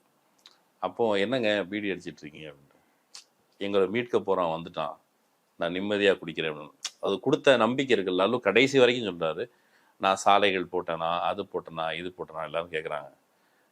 நான் வெறும் சாலைகள் போடுற விஷயம் செஞ்சேன்னா இந்த ஏற்கனவே இருக்கிற எலைட் செக்ஷன் அனுபவிச்சுட்டு இருக்கேன், அவங்களுக்கு ஏதுவானதாக இருக்கும். நான் முதல்ல கொடுக்க வேண்டியது இஜ்ஜத். அதுக்காக நான் முயற்சி பண்ணுறேன். இஜ்ஜத்னா மரியாதை. முதல்ல நாம இதில் பார்ட்டிசிபேட் பண்ணத்தக்கவர்கள் என்கிற ஒரு மரியாதையை மீட்டு கொடுக்க வேண்டியதுதான் நான் அதிகாரத்துக்கு வந்ததுக்கான பொறுப்பு. இது வந்து ஒரு சினிமா டைப் விஷயம்தான். லல்லு வந்து வெத்தலை போட்டாராம். வெத்தலை போட்டுட்டு ஆட்சிக்கு வந்து அந்த சமயத்தில் வெத்தலை போட்டுட்டு எச்சில் துப்பணும்ல, அந்த லோட்டா, அந்த சொம்பு தேடிருக்கு. அப்போ இந்த பக்கம் துப்ப தேடினாராம், இந்த பக்கம் துப்ப தேடினார். பக்கத்தில் ஐஏஎஸ் ஆஃபீஸர் நிற்கிறாரு. அவர் வந்து முதலமைச்சர் துப்புறதுக்கு தேடுறாரு. அவர் துப்புறது தேடும்போது லோட்டா வந்து அவர் அப்படி நிற்கிறாராம், அதில் துப்புனாராம். அதில் துப்புனது வந்து பல நூற்றாண்டு காலமாக நீ என் மேலே துப்புனதுக்கான ஒரு சின்ன சாம்பிள் பதில் அது. சரியா? அவர் முதலமைச்சர் ஆயிட்டாருன்னு சொன்ன ஆயிரத்துக்கு முன்னால் ஒன்று நடக்குது. முதலமைச்சராக அவர் தேர்ந்தெடுக்கப்பட்டு விட்டார். எப்படி முதலமைச்சர் தேர்ந்தெடுக்க என்ன, எம்எல்ஏக்கள், பெரும்பான்மை எம்எல்ஏக்கள் அவரை அந்த சட்டமன்ற இதனுடைய தலைவராக தேர்ந்தெடுத்தாச்சு. தேர்ந்தெடுத்தால் என்ன நடக்கும்? பதவியேற்புலாம் நடக்கும். பதவியேற்புக்கே கூப்பிடலாம். பதவியேற்க கவர்னர் கூப்பிட மாட்டேங்காரு. கவர்னர் நேராக டெல்லி கிளம்பிட்டு போயிட்டாராம். நீங்க ஒரு முதலமைச்சர் ஆனதுக்கு பிறகு பதவிக்கு அவர் வரதுக்கு முன்னாடியே அவர் பிரச்சனைன்ற மாதிரி தான் இருந்திருக்காரு. பதவியேற்பு நடக்கணும். தலைவன் என்ன பண்ணியிருக்காருன்னா, கவர்னர் கூப்பிடல, கவர்னர் மாளிகைக்கு புது ட்ரெஸ் போட்டு போய் நிற்பாராம். ரெகுலராக புது ட்ரெஸ் போட்டு அந்த இடத்துக்கு போகிறான். நீங்கள் அந்த ஒரு ஒரு பிற்படுத்தப்பட்ட நிலையிலிருந்து ஒருத்தர் அதிகாரத்துக்கு வந்துட்டார், மக்கள் செல்வாக்கு பெற்று விட்டார், தேர்தலில் பங்கெடுத்து ஜெயிக்கவும் செஞ்சுட்டாரு. முதல்வர் ஆனதுக்கு பிறகு அவரை முதல்வராக பதவியேற்க விட தயாராக இல்லை. கவர்னர் டெல்லிக்கு ஓடி போயிடுவார். அப்புறம் ஒரு நாள் கொஞ்ச நாள் போக போக திறமை முயற்சி பண்ணிடுறேன் அந்த முயற்சி. அதுக்கு பிறகு கவர்னர் கூட சட்டப்படி நீ இப்படி தாமதிக்க முடியாதுன்னு சொல்லிட்டு அதுக்கப்புறம் முதல் முறையாக அவர் சொல்கிறார், இதுக்கு முன்னால் நிறைய பேர் வந்துட்டாங்க, ஒரு 15 பேர் 25 பேர் எவ்வளோ வந்திருப்பான். ஆனால் முதல் முறையாக மக்கள் மத்தியில் பதவி ஏற்றது நான் தான். ஜேபியோட ஒரு சின்ன சிலை மக்கள் கூட்டம் திரண்டு இருக்கும் பொழுது அவங்க மத்தியில் நின்று பதவியேற்றாராம், மக்கள் முன்னால் வச்சு. பதவியேற்றத்திற்கு பிறகு அவர் ரெகுலராக இப்போ இந்த இது ஒரு சங்கர் ஒரு படம் எடுத்தார், இவர் ஒரு நாள் முதல்வர், என்ன பண்ணாது முதல்வன் தானே, முதல்வன் படத்தில் வர்றது மாதிரி இவர் என்ன பண்ணுவாராம், ஹெலிகாப்டர் சாப்பர் எடுத்துட்டு நேராக கொண்டு போய் வயல்வெளிகள் ஏதாவது ஒரு இடத்துல இறங்கி மக்கள்கிட்ட போய் அப்போ ஏதாவது மீன் கீன் எடுத்துட்டு வாங்க சமைச்சு சாப்பிடுவோம், அந்த மக்களோட உரையாடுறது. எதுக்கு இதை பண்ணுறேன் அப்படின்னு கேட்டால், உங்கள்லேருந்து ஒருத்தன் வந்திருக்கிறேன் அப்படின்னு சொல்கிறதுக்கு he used to visit them. அவர் சொல்கிறாரு, நான் மாதக்கணக்கில் எல்லா கிராமங்களுக்கும் போய் ஒவ்வொரு பகுதியாக போய் மக்களை பார்த்து அவங்க முதல் முறையாக தங்களிலிருந்து ஒருவன் வந்ததை அவங்க ஃபீல் பண்ணட்டும், அவங்களோட உட்காந்து சாப்பிட்றது அவ்வளோ ஜாலியாக இருக்கும். சாப்பர், அதாவது சாப்பர்னு சொல்லுவாங்கள்ல, அது ஹெலிகாப்டரு சாப்பர்னு எனக்கு இப்போ தான் அந்த பேரை அறிமுகப்படுத்தினாங்க. அதில் கொண்டு போய் இறங்க, இடம் நெரிசலாக இருக்கும், அது இதுமாங்க, இல்லை கொண்டு போய் இறங்குன்னு சொல்லுவேன். ஹெலிகாப்டர் இறங்கினோடனே அதிகாரிகள் ஓடி வருவாங்க. அதிகாரிகளை வச்சுக்கிட்டு நான் சொல்லுவேன், இந்த பாரு நீங்கள் இது மக்களாட்சி, என்னாச்சு மக்களாட்சி, அப்போ யார் ராஜா, நீங்கள் தான் ராஜா, இவங்க யார் உங்கள் வேலைக்காரங்க, இவங்களை கண்டு பயப்படக்கூடாது, இவங்களோட நேராக நீங்கள் வேலை கேளுங்க, துணிச்சலாக கேளுங்க. இதை தான் நான் பண்ண நினைச்சேன். ஏன்னா அவங்களுக்கு அந்த அதிகாரத்துல பங்கெடுக்குது, நுகர்றது அப்படிங்கிறது இவங்களுக்கு அது வரைக்குமான பீகார் ஆட்சி அப்படின்றது மக்களுக்கும் அவர்களுக்குமான எந்த சம்பந்தமும் இல்லாமல் இந்தியா முழுக்க அப்படிதான் இருந்துச்சு. காங்கிரஸ் கட்சி ஆண்டுச்சு, காங்கிரஸ் கட்சி ஆச்சுன்னா அதுல பண்ணையார்கள் இருந்தாங்க, பண்ணையார்கள் சொல்றதுதான் ஆட்சி, அப்படிதான் இருந்தது. ஆங்காங்கே சில சீர்திருத்தங்கள் சில நடவடிக்கைகள் நடந்தாலும் கூட மக்களை பார்ட்டிசிபேட் பண்ண வைக்கிறது, மக்கள் பங்கெடுப்போடு நடப்பது அப்படிங்கிறது பிற்படுத்தப்பட்ட பட்டியல் சாதி மக்கள் அவங்க அதிகாரத்திற்கு வரும்போது நடக்குது. அது வரைக்கும் இந்தியாவில் ஒரு பெரும்பாலும் அவங்க உயர் சாதிகளுடைய ஆட்சியாக தான் இருந்தது. அது தமிழ்நாட்டிலையும் அதை நீங்கள் பொருத்தி புரிஞ்சுக்கலாம். 67 அண்ணா வர்றது வரைக்கும் ஒரு ஸ்டைல் ஆஃப் ஆட்சி தான் இருந்தது. அதில் காமராஜர்கிட்ட சில விதிவிலக்குன்னு சொல்லலாம், ஆனால் அப்படியான ஒரு பாணி தான் இருந்தது. இப்போ மூப்பனார் அவர் டெமோக்ராட்டிக் பர்சன் அப்படின்னு நம்புறவங்க நம்பலாம். ஆனால் அவர்கிட்ட ஏன் 5000 ஏக்கர் இருந்ததுங்கிறது ஒரு அடிப்படையான கேள்வி. அதே மாதிரி அங்கே ஆயிரக்கணக்கான ஏக்கர் வச்சுருந்த ஜமீன்தாரை மாரி ஏன் ஓட்டு போடுவான்? ஜமீன்தார் தான் லோக்கல் ரெப்ரசன்டேட்டிவ், ஜமீன்தார் சொல்கிறவனுக்கு தான் ஓட்டு போடணும் அப்படிங்கிற நிலை மாறி இருக்குது. இவர் போய் மக்கள் மத்தியில் அவங்கள அதிகாரப்படுத்துறதுன்னு அவங்கள சென்ஸ் கொடுக்குற வேலையை செஞ்சுக்கிட்டே இருக்கும் பொழுது இந்த சைடு அப்போ தான் இந்த ஸ்லீப்பர் செல்ஸ் ஆக்டிவேட் ஆகுது. என்ன இவர் காட்டாட்சி நடத்துகிறார், இவர் சரியில்லை, டீசெண்டாக இல்லை, இவருடைய மொழி சரியில்லை. இவர் ஒரு எடுத்துக்காட்டுக்கு இந்த சிஎம் ஒரு இடத்துல போய் தங்கணும்ல, சிஎம் ஒரு இடத்துல போய் தங்கணும் போது ஒரு முதலமைச்சர் தங்குமிடம் ஒன்று உருவாக்குறாரு. அங்கே சூஸ் பண்ணுற இடத்தை பற்றி அதிகாரிகள் என்ன சொல்கிறாங்கன்னா, சார் இந்த இடத்துக்கு போகாதீங்க, அங்கே பேய் இருக்குது, வேறு ஆஃபீஸ் பார்க்கலாம் அப்படின்னு முதலமைச்சர் சொல்கிறாங்க. இவர் இல்லை நான் அங்கே தான் படுப்பேன், அங்கே தான் எனக்கு வேணும் அப்படின்னு சொல்லிட்டு அங்கே போய் ஸ்டே பண்ணுறாரு. ஸ்டே பண்ணிவிட்டு, என்னங்க நீங்கள் சொல்கிற மாதிரியே உண்மையிலேயே பேய் இருக்குங்க, இந்த நைட்டெல்லாம் தூங்கிட மாட்டேங்குது, பேய் என்னை எழுப்புது அப்படின்றாரு. இப்போ பேயை போக்குறதுக்கு உங்களுடைய சடங்கு என்ன? அதன்படி நீங்கள் சாமியார்கள்லாம் கூப்பிடுங்க, பூஜை போட வச்சுட்டு மறுநாள் ஏங்க உண்மையிலே போயிடுச்சுங்க. இந்த மாதிரி டீசிங் அந்த அதிகாரிகள் பெரும்பாலும் எப்படின்னா அவருடைய டைம்ல 8 நீங்க ஸ்லீப்பர் செல்ஸ் ஆக்டிவேட் ஆனதுன்னு சொல்றது அதிகாரிகள் தான். பியூரோக்ரசி வெர்சஸ் பியூரோக்ரசி மெல்ல இவர் பியூரோக்ரசிங்கிறது இந்தியாவில் நீங்கள் ஒரு குறிப்பிட்ட நாளில் இல்லை, அதுக்கு ஒரு நீண்ட லெகசி இருக்குது. பாபரி மஸ்ஜித்துக்குள்ள ராமர் சிலையை கொண்டு வச்ச அந்த குட்டி ராமர், அந்த பாலராமரை கொண்டு போய் வச்சாங்கல்ல, வச்ச பொழுது ஓகே அது இப்போ உடனே எடுக்க முடியாது வேண்டாம் அப்படின்னு ஒருத்தன் முடிவு பண்ணுறான்ல, அவன் பின்னால் பிஜேபியில் சேர்றான்ல. அப்போது பியூரோக்ரசி ஏற்கனவே ஆட்சியில் இருக்குது, உயர் சாதிகள் ஏற்கனவே இந்த ஆட்சியில் இருக்கிறாங்க. அவர்கள் இருக்கிற அதிகாரத்திற்கு இடையில நீங்கள் பங்கு போட தான் ஒரு ரெப்ரசன்டேட்டிவ் அனுப்பி வைக்கிறீங்க. ஒரு எலெக்ஷன் நடக்கும், நீங்கள் அதிகாரிகளோட சண்டை போடுறதுங்கிறத நான் அப்படி தான் புரிஞ்சுக்கிறேன். அப்போது அந்த பியூரோக்ரஸியில் 10ல் 8 பேர் அவங்க தான் பார்ப்பன உயர் சாதிகள் தான். இவர் எந்த ஃபைல் கொண்டு போனாலும் மூவ் பண்ண மாட்டேங்காங்க. ஒரு சட்டமே ஒரு அமெண்ட்மெண்ட் மாதிரி ஒன்று கொண்டு வந்திருக்காரு. என்னன்னா ரிசர்வேஷனை அமல்படுத்துறதை நீ சொன்னக்கம் காமிச்சா உன் மேலே கைது நடவடிக்கை எடுப்பேன்னு அதிகாரிகள். அப்போ அதிகாரிகள் வந்து என்ன ரொம்ப திமிர் பண்ணுறான் அப்படிங்கிற லெவலுக்கு மெல்ல மெல்ல அவர் மேலே ஒரு கடுப்பை ரெடி ஆகிட்டே இருக்கிறாங்க. அதிகாரிகளுக்கு இவர் பண்ணுற நடவடிக்கைகள் இதெல்லாம் எலைட்டாக இல்லை, ஒரு அரசு அதிகாரிகள் மாதிரி நடந்துக்கல. அதில் முக்கியமாக அவர் வந்து கான்வாயில் என்ன இருக்கும், சிஎம் கான்வாயில் நிறைய வண்டி இருக்கும், நிறைய வண்டி இருக்கும், ஆம்புலன்ஸ் இருக்கும், லைட் இருக்கும், அதுக்கு பின்னாடி வந்து ஊன்னு சவுண்டு வரும். இவருடைய கான்வாயில் என்ன தெரியுமா இருந்திருக்குது, ஒரு புல்டோசர் இருந்திருக்குது. புல்டோசரை கொண்டு நேராக போகிறான். இந்த பாட்னா தலைநகரம் முழுக்க பார்ப்பன உயர் சாதிகளுடைய கட்டுப்பாட்டில் அல்லது அவங்களுடைய ஆக்கிரமிப்பில் இருக்குது.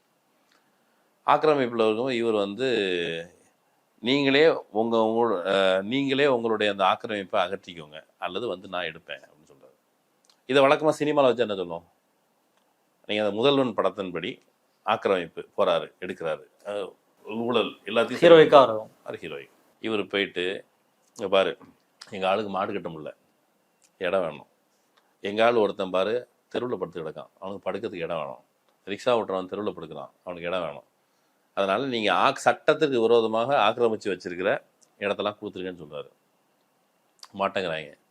இவர் வந்து என்ன பண்ணுறாரு, கான்வாயில் ஒரு புல்டோசர் எடுத்துக்கிறாரு, ஒவ்வொரு இடமா போகிறாரு. ஒவ்வொரு இடமா போய் அந்தந்த பகுதிகளில் யாருந்தெல்லாம் ஆக்கிரமிப்போ அது தகர்க்கப்பட்டிருக்கு. இப்போ இந்த புல்டோசர் யோகி ஆதித்யநாத் பண்ணுறாங்களா, அவங்க புல்டோசரும் இந்த புல்டோசரும் ஒரே ஜாதி இல்லை.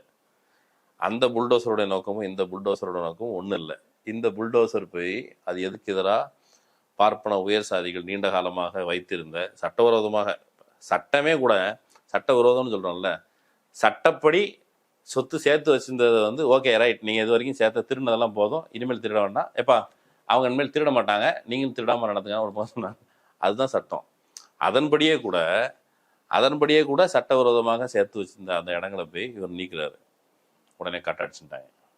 அப்புறம் அடுத்தால பாட்னால ஒரு கோல்ஃப் கிளப் இருக்குது. கோல்ஃப் கிளப் அந்த வழியாக போனால் இவர் போய்கிட்டு இருந்திருக்காரு. கோல்ஃப் கிளப் என்ன 4 பேர் மட்டும் விளாண்டுட்டு இருக்கான், பிரிட்டிஷ்காரன் பீரியட்ல என்ன 4 பேர் மட்டும் இவ்வளோ பெரிய கிரவுண்டில் விளாண்டுட்டு இருக்கான்.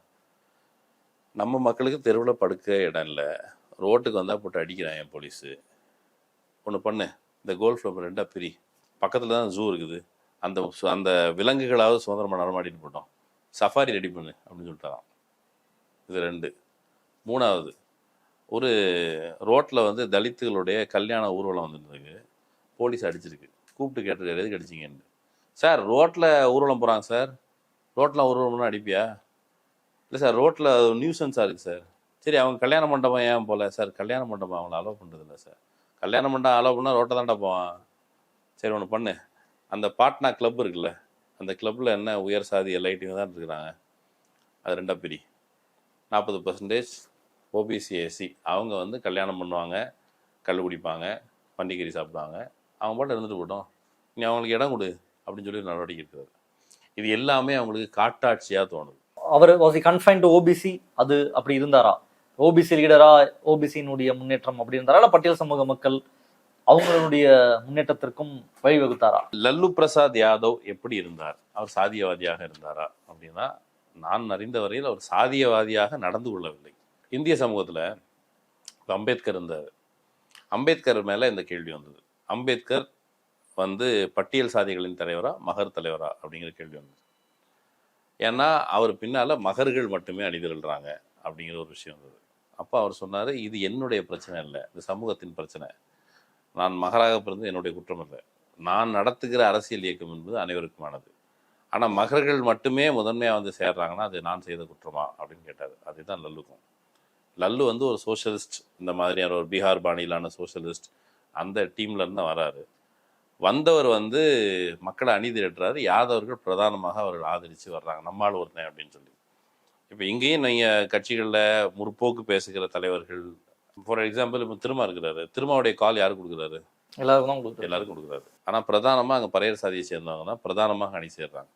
அப்புறம் பிற சாதிகளை சேர்ந்தவர்களை சேர்க்கணும்னு தான் வேளச்சேரி தீர்மானம்னு போட்டு பிற சாதிகளையும் உள்ளே கொண்டு வரணும், எல்லாருக்குமான ஜனநாயகம்னு பேசினாலும் கூட ஏன் பறையர்கள் மட்டுமே இருக்கிறாங்க அப்படின்னா அந்த சொசைட்டி அப்படி இருக்குது. இன்னொன்று, லல்லு வந்து அவர் வகித்த அந்த அவர் பிறந்த அந்த சாதியை வந்து கணிசமான ஒரு பர்சன்டேஜில் பீகாரில் இருக்கிற ஓட்டு இருக்கக்கூடிய ஒரு சாதி. அப்போ ஓட்டு பாலிட்டிக்ஸு, இவருடைய இன்டென்ஷனுக்கு அப்பால் அந்த ஓட் பாலிட்டிக்ஸ் கொடுக்குற அழுத்தம் எல்லாம் சேர்ந்து அப்படி ஒரு திரட்டுது. ஆனா அவர் வந்து பாராமுகமாக இருந்தார்னு ஒரு விமர்சனம் உண்டு. அது என்னன்னா, அந்த பத்தானி தோலா மெசாக்கர், லக்ஷ்மண் புர்பத்தே, அதெல்லாம் அந்த ரன்வீர் சேனா செய்த கொலைகள், மிக கொடூரமான கொலைகள். அந்த கொலைகள்லாம் நடக்கும் பொழுது உடனடியாக அவர் நடவடிக்கை எடுக்கல அப்படின்னு ஒரு இது உண்டு. அந்த கொலைகள் வந்து தொடர்ச்சியா நடந்து கொண்டிருக்கும் பொழுது அவர் வந்து கொஞ்ச நாள் பார்க்குறாரு. அதுக்கு பிறகு அதுகள் மீது நடவடிக்கை எடுக்கப்படுது. அது குறித்து நான் சில விமர்சனங்கள், சிலர் வைக்கிற விமர்சனங்கள் பார்க்கும் பொழுது அது வந்து ஆமாம், லல்லுக்கு வந்து யாதவ் சாதி சார்பு இருந்தது அப்படின்னு ஒரு விமர்சனம் உண்டு. அது வந்து நான் ஏற்றுக்கல. இப்போ வந்து லக்ஷ்மண் பூர் பதேல்னு ஒரு இடத்துல இருந்து நான் ஏற்கனவே சொன்னேன், அங்கே நடந்த கொலை, அங்கே வந்து 58 தலித்துகள் படுகொலை செய்யப்படுறாங்க கொடூரமான முறையில். அப்புறம் வந்து பத்தானை தோலால வந்து குழந்தைகள் உட்பட பெண்கள் உட்பட 21 தலித்துகள் கொலை செய்யப்படுறாங்க. கொத்து கொத்தா கொலை பண்ணாங்க அவங்க. இவன் நக்சலைட் இன்ஃபார்மர் இப்படி ஏதோ ஒன்று கருதுனான்னா கொலைகள், துப்பாக்கி ஆயுதம்லாம் ஒரு பேராமிலிட்டரி ஃபோர்ஸ் மாதிரியே வச்சுருந்தாங்க. இந்த பிரச்சனை வந்து ரொம்ப தீவிரமாக இருந்த பொழுது இவர் வந்து உடனடியாக அவங்கள ஒடுக்கலைங்கிற விமர்சனம் உண்டு. ஆனால் மியாப்பூருங்கிற பகுதிகளில் ஒரு 33 யாதவ் சாதியை சேர்ந்தவர்கள், இதனுடைய தொடர்ச்சி போய் யாதவ் சாதியை சேர்ந்தவர்கள் 33 பேர் கொடூரமாக கொலை செய்யப்படுறாங்க. அது ரன்வீர் சேனாவால் தான். அதுக்கு பிறகு இறங்கி முழுக்க அவங்களுக்கு எதிராக ஒரு விஷயத்தை கட்டவிழ்த்து விடுகிறார். எனக்கு தெரிஞ்ச டிவியில் பார்த்த நினைவு, இந்த ரன்வீர் சேனாவுடைய தலைவர் அந்த பிரம்மேஸ்வர் சிங், அவர் கொலை செய்யப்பட்டார். கொலை செய்யப்பட்ட போது பீகாரை பற்றி இருக்குது. எந்த பிரம்மேஸ்வர் சிங்? அந்த ஆள் தலித்துகளை கொத்து கொத்தாக தன்னுடைய ஆர்மியாவை கொலை செய்யப்பட்டவர். அவர் கொலை செய்யப்பட்டதுக்கு பீகார் பற்றி இருந்தது. அப்படின்னா என்ன அர்த்தம்? அந்த ஆளுக்கு பீகாரில் அவ்வளோ செல்வாக்கு இருந்தது. அவர் வந்து ஒரு கிரிமினல் பேர்வழி அப்படின்னு மெயின் ஸ்ட்ரீம் வந்து அவ்வளோ தீவிரமாக செய்கிற. ஆனால் இதுக்கு எதிராக நடவடிக்கை எடுத்த லல்லு மேலே அவரை எப்படியான டேக்கிங் இருக்குல்ல, இந்த சாதி சமூகத்தினுடைய நுவான்சஸ் வச்சு அவர் மேலே டேக்கிங். அவர் யாதவ் சாதி தலைவர். எதுக்கு பயன்பட்டது அப்படின்னு கேட்டால், பிற்காலத்தில் இவர் கூட இருக்கும் பொழுது இவர் கொஞ்சம் செல்வாக்கு வளருது. இவர் செல்வாக்கு வளரும்போது நிதிஷ்குமாருக்கு கொஞ்சம் பொறுமல் ஏற்படுது. அவர் மெல்ல பிரியும் பொழுது அவர் சார்ந்த குருமி உள்ளிட்ட இதர ஓபிசி சாதிகள், நான் யாதவ் ஆட்களை பிஜேபி திரட்டுறதுக்கு இந்த முத்திரை பயன்பட்டு. இது ஒரு வகையில். இன்னொரு பக்கம் இவர் செய்த ஆட்சி முறையை வச்சுக்கிட்டு கையில் எடுத்துக்கிட்டது தான் அவங்க வந்து ஃபாடர் ஸ்கேம் அளவுக்கு அவங்க தீவிரமாக போனதுக்கு காரணம் அது எதுக்கு நடக்குதுன்னு கேட்டால், என்னை பொறுத்தளவுக்கு அவர் வந்து அத்வானியை கைது செய்யப்படுறார். அத்வானியை வந்து வரும்பொழுது பீகாருக்குள்ள நுழையும் போது அவர் கைது செஞ்சிடறாரு. ஒட்டுமொத்த சங்கி ஸ்லீப்பர் செல்களும் அதில் ஆக்டிவேட் ஆகுது. லல்லு மேலே எப்படியாவது முத்திரை குத்திரணும் அப்படின்னு ரொம்ப தீவிரமாக தெரியுறாங்க. அதில் ஒன்று தான் அந்த காட்டாட்சிங்கிற ஒரு முத்திரை. அது வந்து திட்டமிட்டு கான்சியஸாக பரப்பப்பட்டதாக சொல்கிறாங்க. இப்போ நம்ம சமகாலத்தில் ராகுலுக்கு வந்து ஒரு பேர் என்ன பப்புன்னு ஒன்று பரப்புனாங்கல்ல, அதுக்கு வந்து ஒரு சைக்காலஜிக்கல் எஃபெக்ட் இருக்குது. அதை மாதிரி இவரை வந்து ஒரு திருடங்கிறத மெயின் ஸ்ட்ரீம் மீடியா பரப்புது. இப்போ வந்து நியூஸ் லாண்ட்ரியில் ஒரு ரிப்போர்ட் வந்துருந்துச்சு. இது வரைக்கும் ஓபிசி, எஸ்சி இவங்களோட ரெப்ரசன்டேஷன், அவங்களுடைய பிரதிநிதித்துவம் ரொம்ப ரொம்ப குறைவு. இந்தியாவில் இருக்க எடிட்டர்ஸ், நம்மக்கிட்ட இங்கே வந்து நவீன் ஒருத்தர் வந்திருந்தார், ஆஜ்தக்கினுடைய எடிட்டராக இருந்தவர். அவர் சொன்னார், லாலு ஃபாடர் ஸ்கேம் விவகாரத்தில் கைது செய்யப்பட்ட பொழுது அவர் வந்து வரலாறு இந்த நாளை கருப்பு நாளாக குறித்து வைத்துக் கொள்ளும்னு சொன்னாராம். அப்படின்னு ஒரு ட்வீட் பண்ணியிருக்காரு. ட்வீட்டோ ஃபேஸ்புக்கில் ஏதோ போட்டிருக்காரு. மொத்த பேரும் கேங்கிங் பண்ணிட்டாங்களாம் அவரை. நீ எப்படி இப்படி போடலான்ட்டு. என்ன போடலாம்?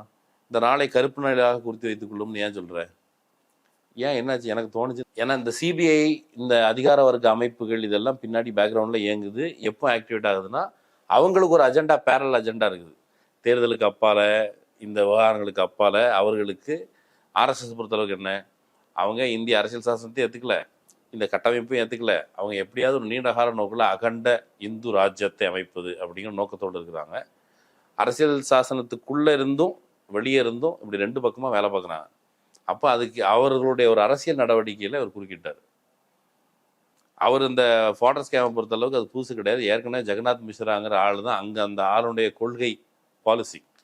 இப்போ வந்து ராஜா என்ன சொன்னார், ஏற்கனவே எடுத்தவங்களுடைய கொள்கை பாலிசி முடிவு என்னவோ அதை நான் இம்ப்ளிமெண்ட் பண்ணேன், அவ்வளோதான். ஆனால் ராஜா தான் குறி வைக்கப்பட்டார். ஜெகநாத் மிஸ்ரா தான் அந்த கொள்கை முடிவை அவன் நடவடிக்கையிலே தொடங்குறாரு. ஆனால் லல்லு பிரசாத் யாதவ் தான் குறி வைக்கப்படுகிறார். ஏன்னா அது வந்து அவர் அந்த ஆன்டி சங்கியாக இருக்கார். எந்த அளவுக்கு ஆன்டி சங்கியாக இருந்திருக்காருன்னா, அந்த ஏபிவிபி காலம் சொன்னேன், பிற்காலத்தில் அவர் முதலமைச்சர் ஆனதுக்கு பிறகு அதுக்கு பின்னாடியும் கூட ஆர்எஸ்எஸ் ஷாக்காக நடக்குதுன்னு வச்சுக்கோமே, ஸ்பை அனுப்பிப்பார். அவங்கள ஸ்பை இவங்களே ஒரு ஆர்ஜேடிக்காரனே யாரையோ ரெடி பண்ணி உள்ள முகாமுக்குள்ளே அனுப்பி அவங்க என்ன பேசுகிறாங்கன்னு தெரிஞ்சுக்கிட்டு வந்து வெளியே அதை வந்து லீக் பண்ண வச்சு அவங்களுக்கு எதிராக கூட்டம் நடத்த வரோம். அந்த அளவுக்கு தீவிரமாக இருந்திருக்காரு. அவர்கள் என்னுடைய ஜெர்ம விரோதிகள். ஏன்னா அவங்களுக்கு தலித்துகள் பற்றி பேசினாலோ பிற்படுத்தப்பட்ட மக்கள் நலன் சார்ந்து பேசினாலோ அவங்களுக்கு பிடிக்கிறது இல்லை. அவங்க வேற ஏதோ ஒன்று பேசிகிட்டு இருக்காங்க. சமத்துவத்திற்கு எதிரான ஒரு கும்பல் அவர்கள் திரும்ப ஆட்சிக்கு வந்தால் நமக்கு பெரிய பேரழிவாக முடியுங்கிறது அவருடைய அபிப்பிராயம். அப்போ இவரை வந்து டார்கெட் பண்ணி அடிக்க தொடங்குறாங்க. அந்த நியூஸ் லாண்ட்ரி ரிப்போர்ட் நான் சொன்னேன்ல, பார்ப்பன உயர் சாதிகள் எல்லாரும் சேர்ந்து அவங்க எல்லாரும் அந்த நியூஸ் ரூமில் இருக்காங்க ஹெட்டில். அந்த நவீன் சொல்லும்போது என்ன சொல்கிறாரு, நான் வந்து போட்டேங்க, ஃபேஸ்புக்கில் ஒன்று போட்டேங்க, என்னை போட்டு எல்லாரும் போட்டு படுத்தி எடுத்தேன்.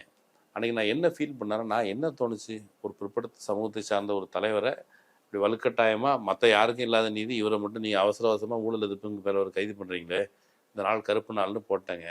எல்லோரும் சேர்ந்து கேங்கப் பண்ண உடனே எனக்கு நானும் லல்லுவோ அப்படின்னு ஒரு உணர்வு வந்துச்சு. இப்போ அதை கரெக்டாக கட் பண்ணி நீங்கள் பார்த்தீங்கன்னா, எங்கேயோ எவனோ ஒரு முஸ்லீம் எங்கேயோ எவனோ ஒரு குண்டு வச்சுருப்பான், எவனோ ஏதோ ஒரு தப்பு பண்ணியிருப்பான். அதுக்கு இங்கே ரோட்டில் போகிற ஒரு முஸ்லீமை கூப்பிட்டு அல்லது நம்மளோட பழகிட்டு இருக்க ஒரு முஸ்லீமை கூப்பிட்டு இதுக்கு நீ என்ன சொல்கிற, இதை நீ கண்டிக்கிறே இல்லை, நான் என்ன மைத்துக்கிட்ட கண்டிக்கணும், எவனோ பண்ணதுக்கு நான் எதுக்கு கண்டிக்கணும் அப்படிங்கிற ஒரு கேள்வி இருக்குல்ல. அதே தான் இந்தியாவில் பார்ப்பன உயர் சாதிகள் இந்த பிற்படுத்தப்பட்ட பட்டியல் சாதிகளுக்கு அப்படி ஒரு குற்ற உணர்ச்சியிலே வச்சுருக்காங்க. உங்கள் தப்பு இதை வந்து லல்லு விஷயத்தில் டாலி பண்ணிக்கிட்டாங்க, வெற்றிகரமாக பண்ணி முடிச்சிட்டாங்க.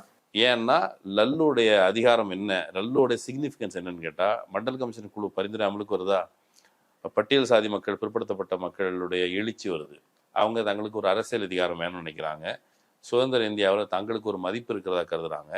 இந்த எழுச்சியெல்லாம் நடந்து கொண்டு இருக்கும்போது என்ன நடந்தது அப்படின்னு சொன்னால், கலைஞருடைய வார்த்தையில் சொன்னோம்னா, மண்டல் கமிஷன் குழு அமலுக்கு வந்ததால் வலதுசாரிகள் முழு பெரும்பான்மையோடு ஆட்சிக்கு வருவதை ஒரு 30 ஆண்டுகள் ஒத்தி போட முடிந்தது. இது ஏஎஸ் பன்னீர்செல்வம் எழுதுனா அந்த புக்கில் இருக்குது. ஏன்னா இந்த ரைஸ் வந்து அவங்களுடைய காலத்தில் திரும்ப வர முடியாமல் தடுத்துருச்சு.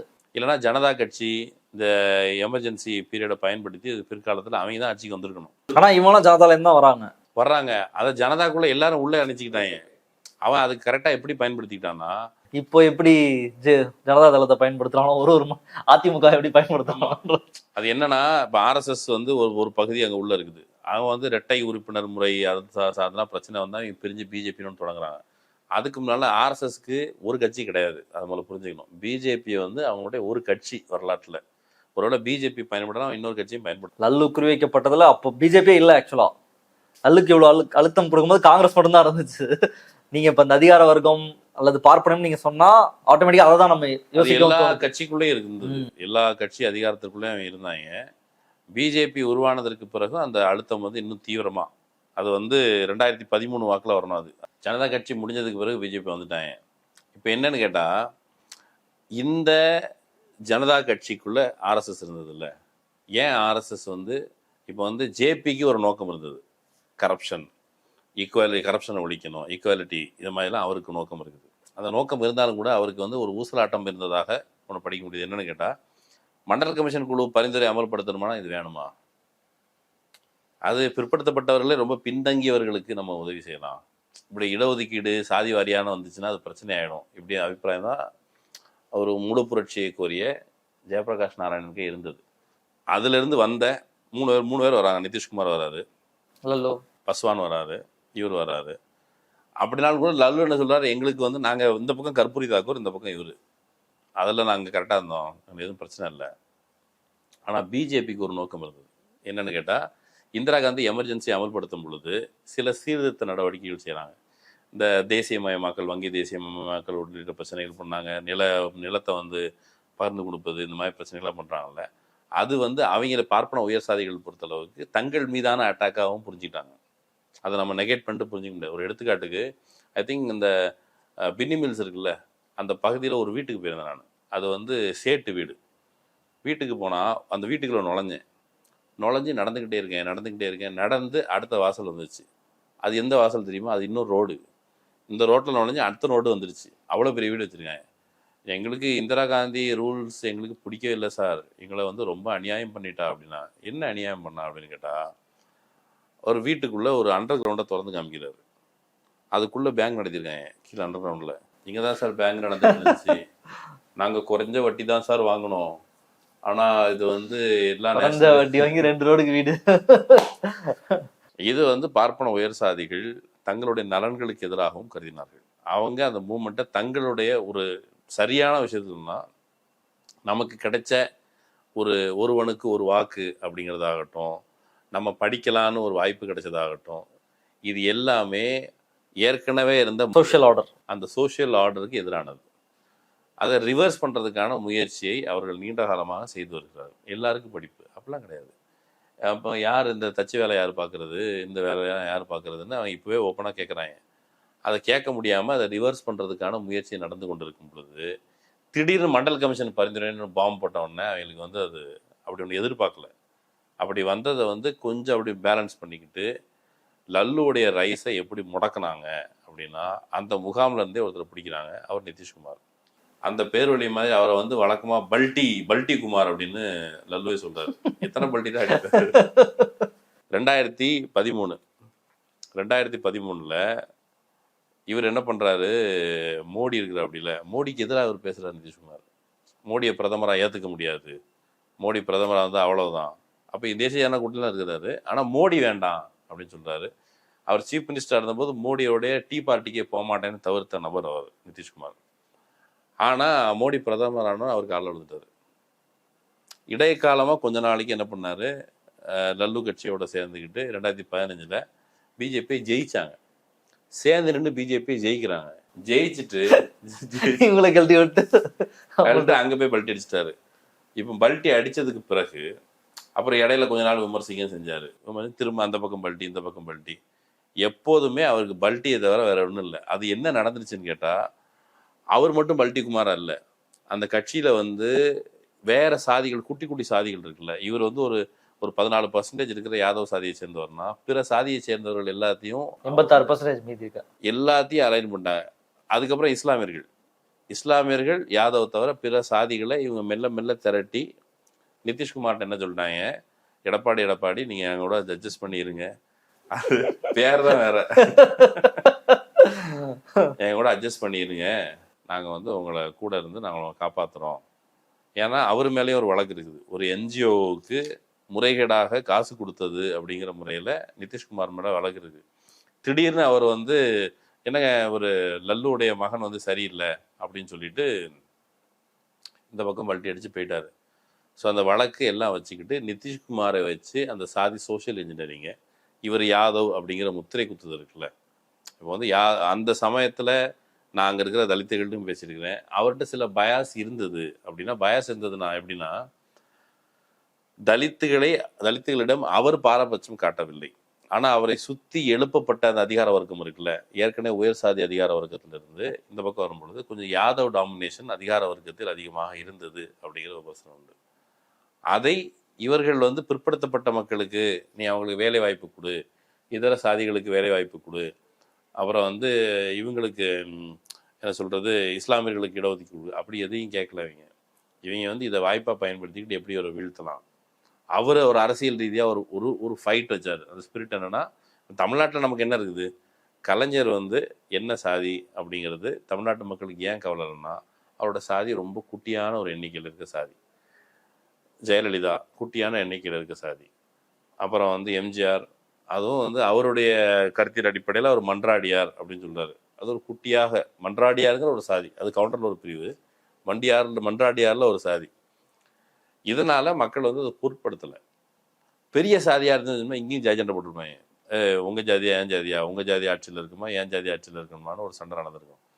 இடைக்காலத்தில் ஜெயலலிதா ஆட்சியை வந்து ஒரு குறிப்பிட்ட சாதியை சார்ந்த ஆட்சி அப்படின்னு தான் நிறைய பேர் நம்பிக்கிட்டு இருந்தாங்க. இதை வந்து லல்லுவால் அதை ஃபைட் பண்ண முடியல. லல்லு வந்து ஏற்கனவே இருக்க சோஷியல் ஆர்டருக்கு எதிரான ஒரு குறுகிய கால ஃபைட். அந்த ஃபைட் அப்போ அவர் நிறைய அவருடைய அந்த மக்கள் மத்தியில் போய் பேசும் பொழுது அவர் வந்து தான் என்ன பண்ணேன் அப்படின்னு சொல்கிறார்ல, அவர் வந்து லல்லுடைய ஆட்சி பொதுவாக காட்டாட்சி அப்படின்னு சொல்கிறாங்கல்ல. ஏற்கனவே லல்லு ஆட்சி செய்வதற்கு முன்னாடி பீகாருடைய தனிநபர் வருமானம் இதெல்லாம் வந்து ரொம்ப கீழான நிலையில தான் இருந்தது, கீழான தங்கியிருந்தது. ஆனால் அதை முன்னேற்றுவதற்கான வேலையை முயற்சி செஞ்சார். அவர் சந்தித்த ஹேர்டல்ஸ் என்னென்னா, ஏதாவது ஒரு ஃபைலை மூவ் பண்ணுறாருன்னா ஃபைலை மூவ் பண்ண மாட்டாங்க, ஒரு வலிந்து ஒரு தேக்கம். நீங்கள் எப்போவுமே அந்த ஆட்சி நிர்வாகத்தை பற்றி ஒரு முதலமைச்சராக உட்காந்துக்கிட்டு நீங்கள் நினச்ச மாதிரிலாம் உங்கள் ஃபைலை மூவ் பண்ணிட முடியாது. முதலமைச்சரே நினைச்சாலும் அதிகார வர்க்கம் என்ற ஒன்று இருக்கிறது, அதனுடைய ஒத்துழைப்பு நீ வந்து போலீஸை தாஜா பண்ணி தான் நீ ஆட்சி செய்ய முடியும், அதிகாரிகளை தாஜா பண்ணி தான் ஆட்சி செய்ய முடியும். சில நேரங்களில் மக்கள் மத்தியில் மேண்டேட் இருக்கு, உன்னை மிரட்டி பார்க்கலான்னு சில செய்யலாம். அவன் குரூப் சேர்ந்துக்கிட்டு உங்க ஆட்சிக்கு வந்து நெருக்கடி கொடுக்க நினைச்சான்னா அது வந்து அதை வந்து ஒரு கான்சியஸாக பண்ணா ஒன்றும் இல்லை. மகாராஷ்டிராவில் ஒரு சிஎம் இருந்தார், அவர் பேர் உத்தவ் தாக்கரே. அவர் ஆட்சி எப்படி கவுத்தாங்க? அவருடைய காலடி கீழே உட்காந்துக்கிட்டு இருந்த முதலமைச்சர் பாதி பேரை கடத்திட்டு போயிட்டு உடனே வேற கட்சி ஆட்சி அமைச்சிருச்சு. அது அதிகாரிகள் துணையோட தான் நடக்க வாய்ப்பு இருக்கு. அதிகாரிகள், உளவுத்துறை அதிகாரிகள் வந்து சிஎம்மோட கண்கள் மாதிரி. அவன் கண்ணை கட்டிட்டாங்கன்னா ஆட்டோமேட்டிக்காக முடிஞ்சு போச்சு, ஆட்சி இந்த ஆட்சியும் கலைச்சிடலாம். இப்போ தமிழ்நாட்டில் கூட முயற்சி பண்ணா தெரியுமா? தமிழ்நாட்டில் எப்படியாவது உளவுத்துறை அதிகாரியை மாற்றிடணும்னு சொன்னாங்கல்ல. அதுக்கு எல்லாத்துக்கும் அப்படியான நோக்கம் இருக்குது. அதே போல் லல்லு வந்து நிர்வாகம் செய்யறதுன்னு சொன்னால் நிர்வாகத்தில் நிறைய நெருக்கடிகள், முழுக்க பார்ப்பன உயர் சாதிகள் அவங்க வந்து நேரடியாக தங்களுக்கு எதிரான சவாலாக பார்த்தாங்க. ஒரு எடுத்துக்காட்டுக்கு டெல்லியில் ஒரு பார்ட்டி நடந்திருக்குது. நான் சொன்ன நவீன்குமார் அவர் சொன்னார், டெல்லியில் ஒரு பார்ட்டி நடக்கும் பொழுது அவர் ஓபிசி, பீகாரை சேர்ந்தவர் தான். அவர் சொன்னார், டெல்லியில் ஒரு பார்ட்டி நடந்துச்சு, ஒரு கலெக்டர் இருந்தார். அந்த கலெக்டரை பார்த்தோம். கலெக்டர் என்ன சொல்கிறாரு, எனக்கு ஒரு 2-3 மாதத்துக்கு முன்னால் ஒரு அனுபவம் நடந்துச்சுங்க.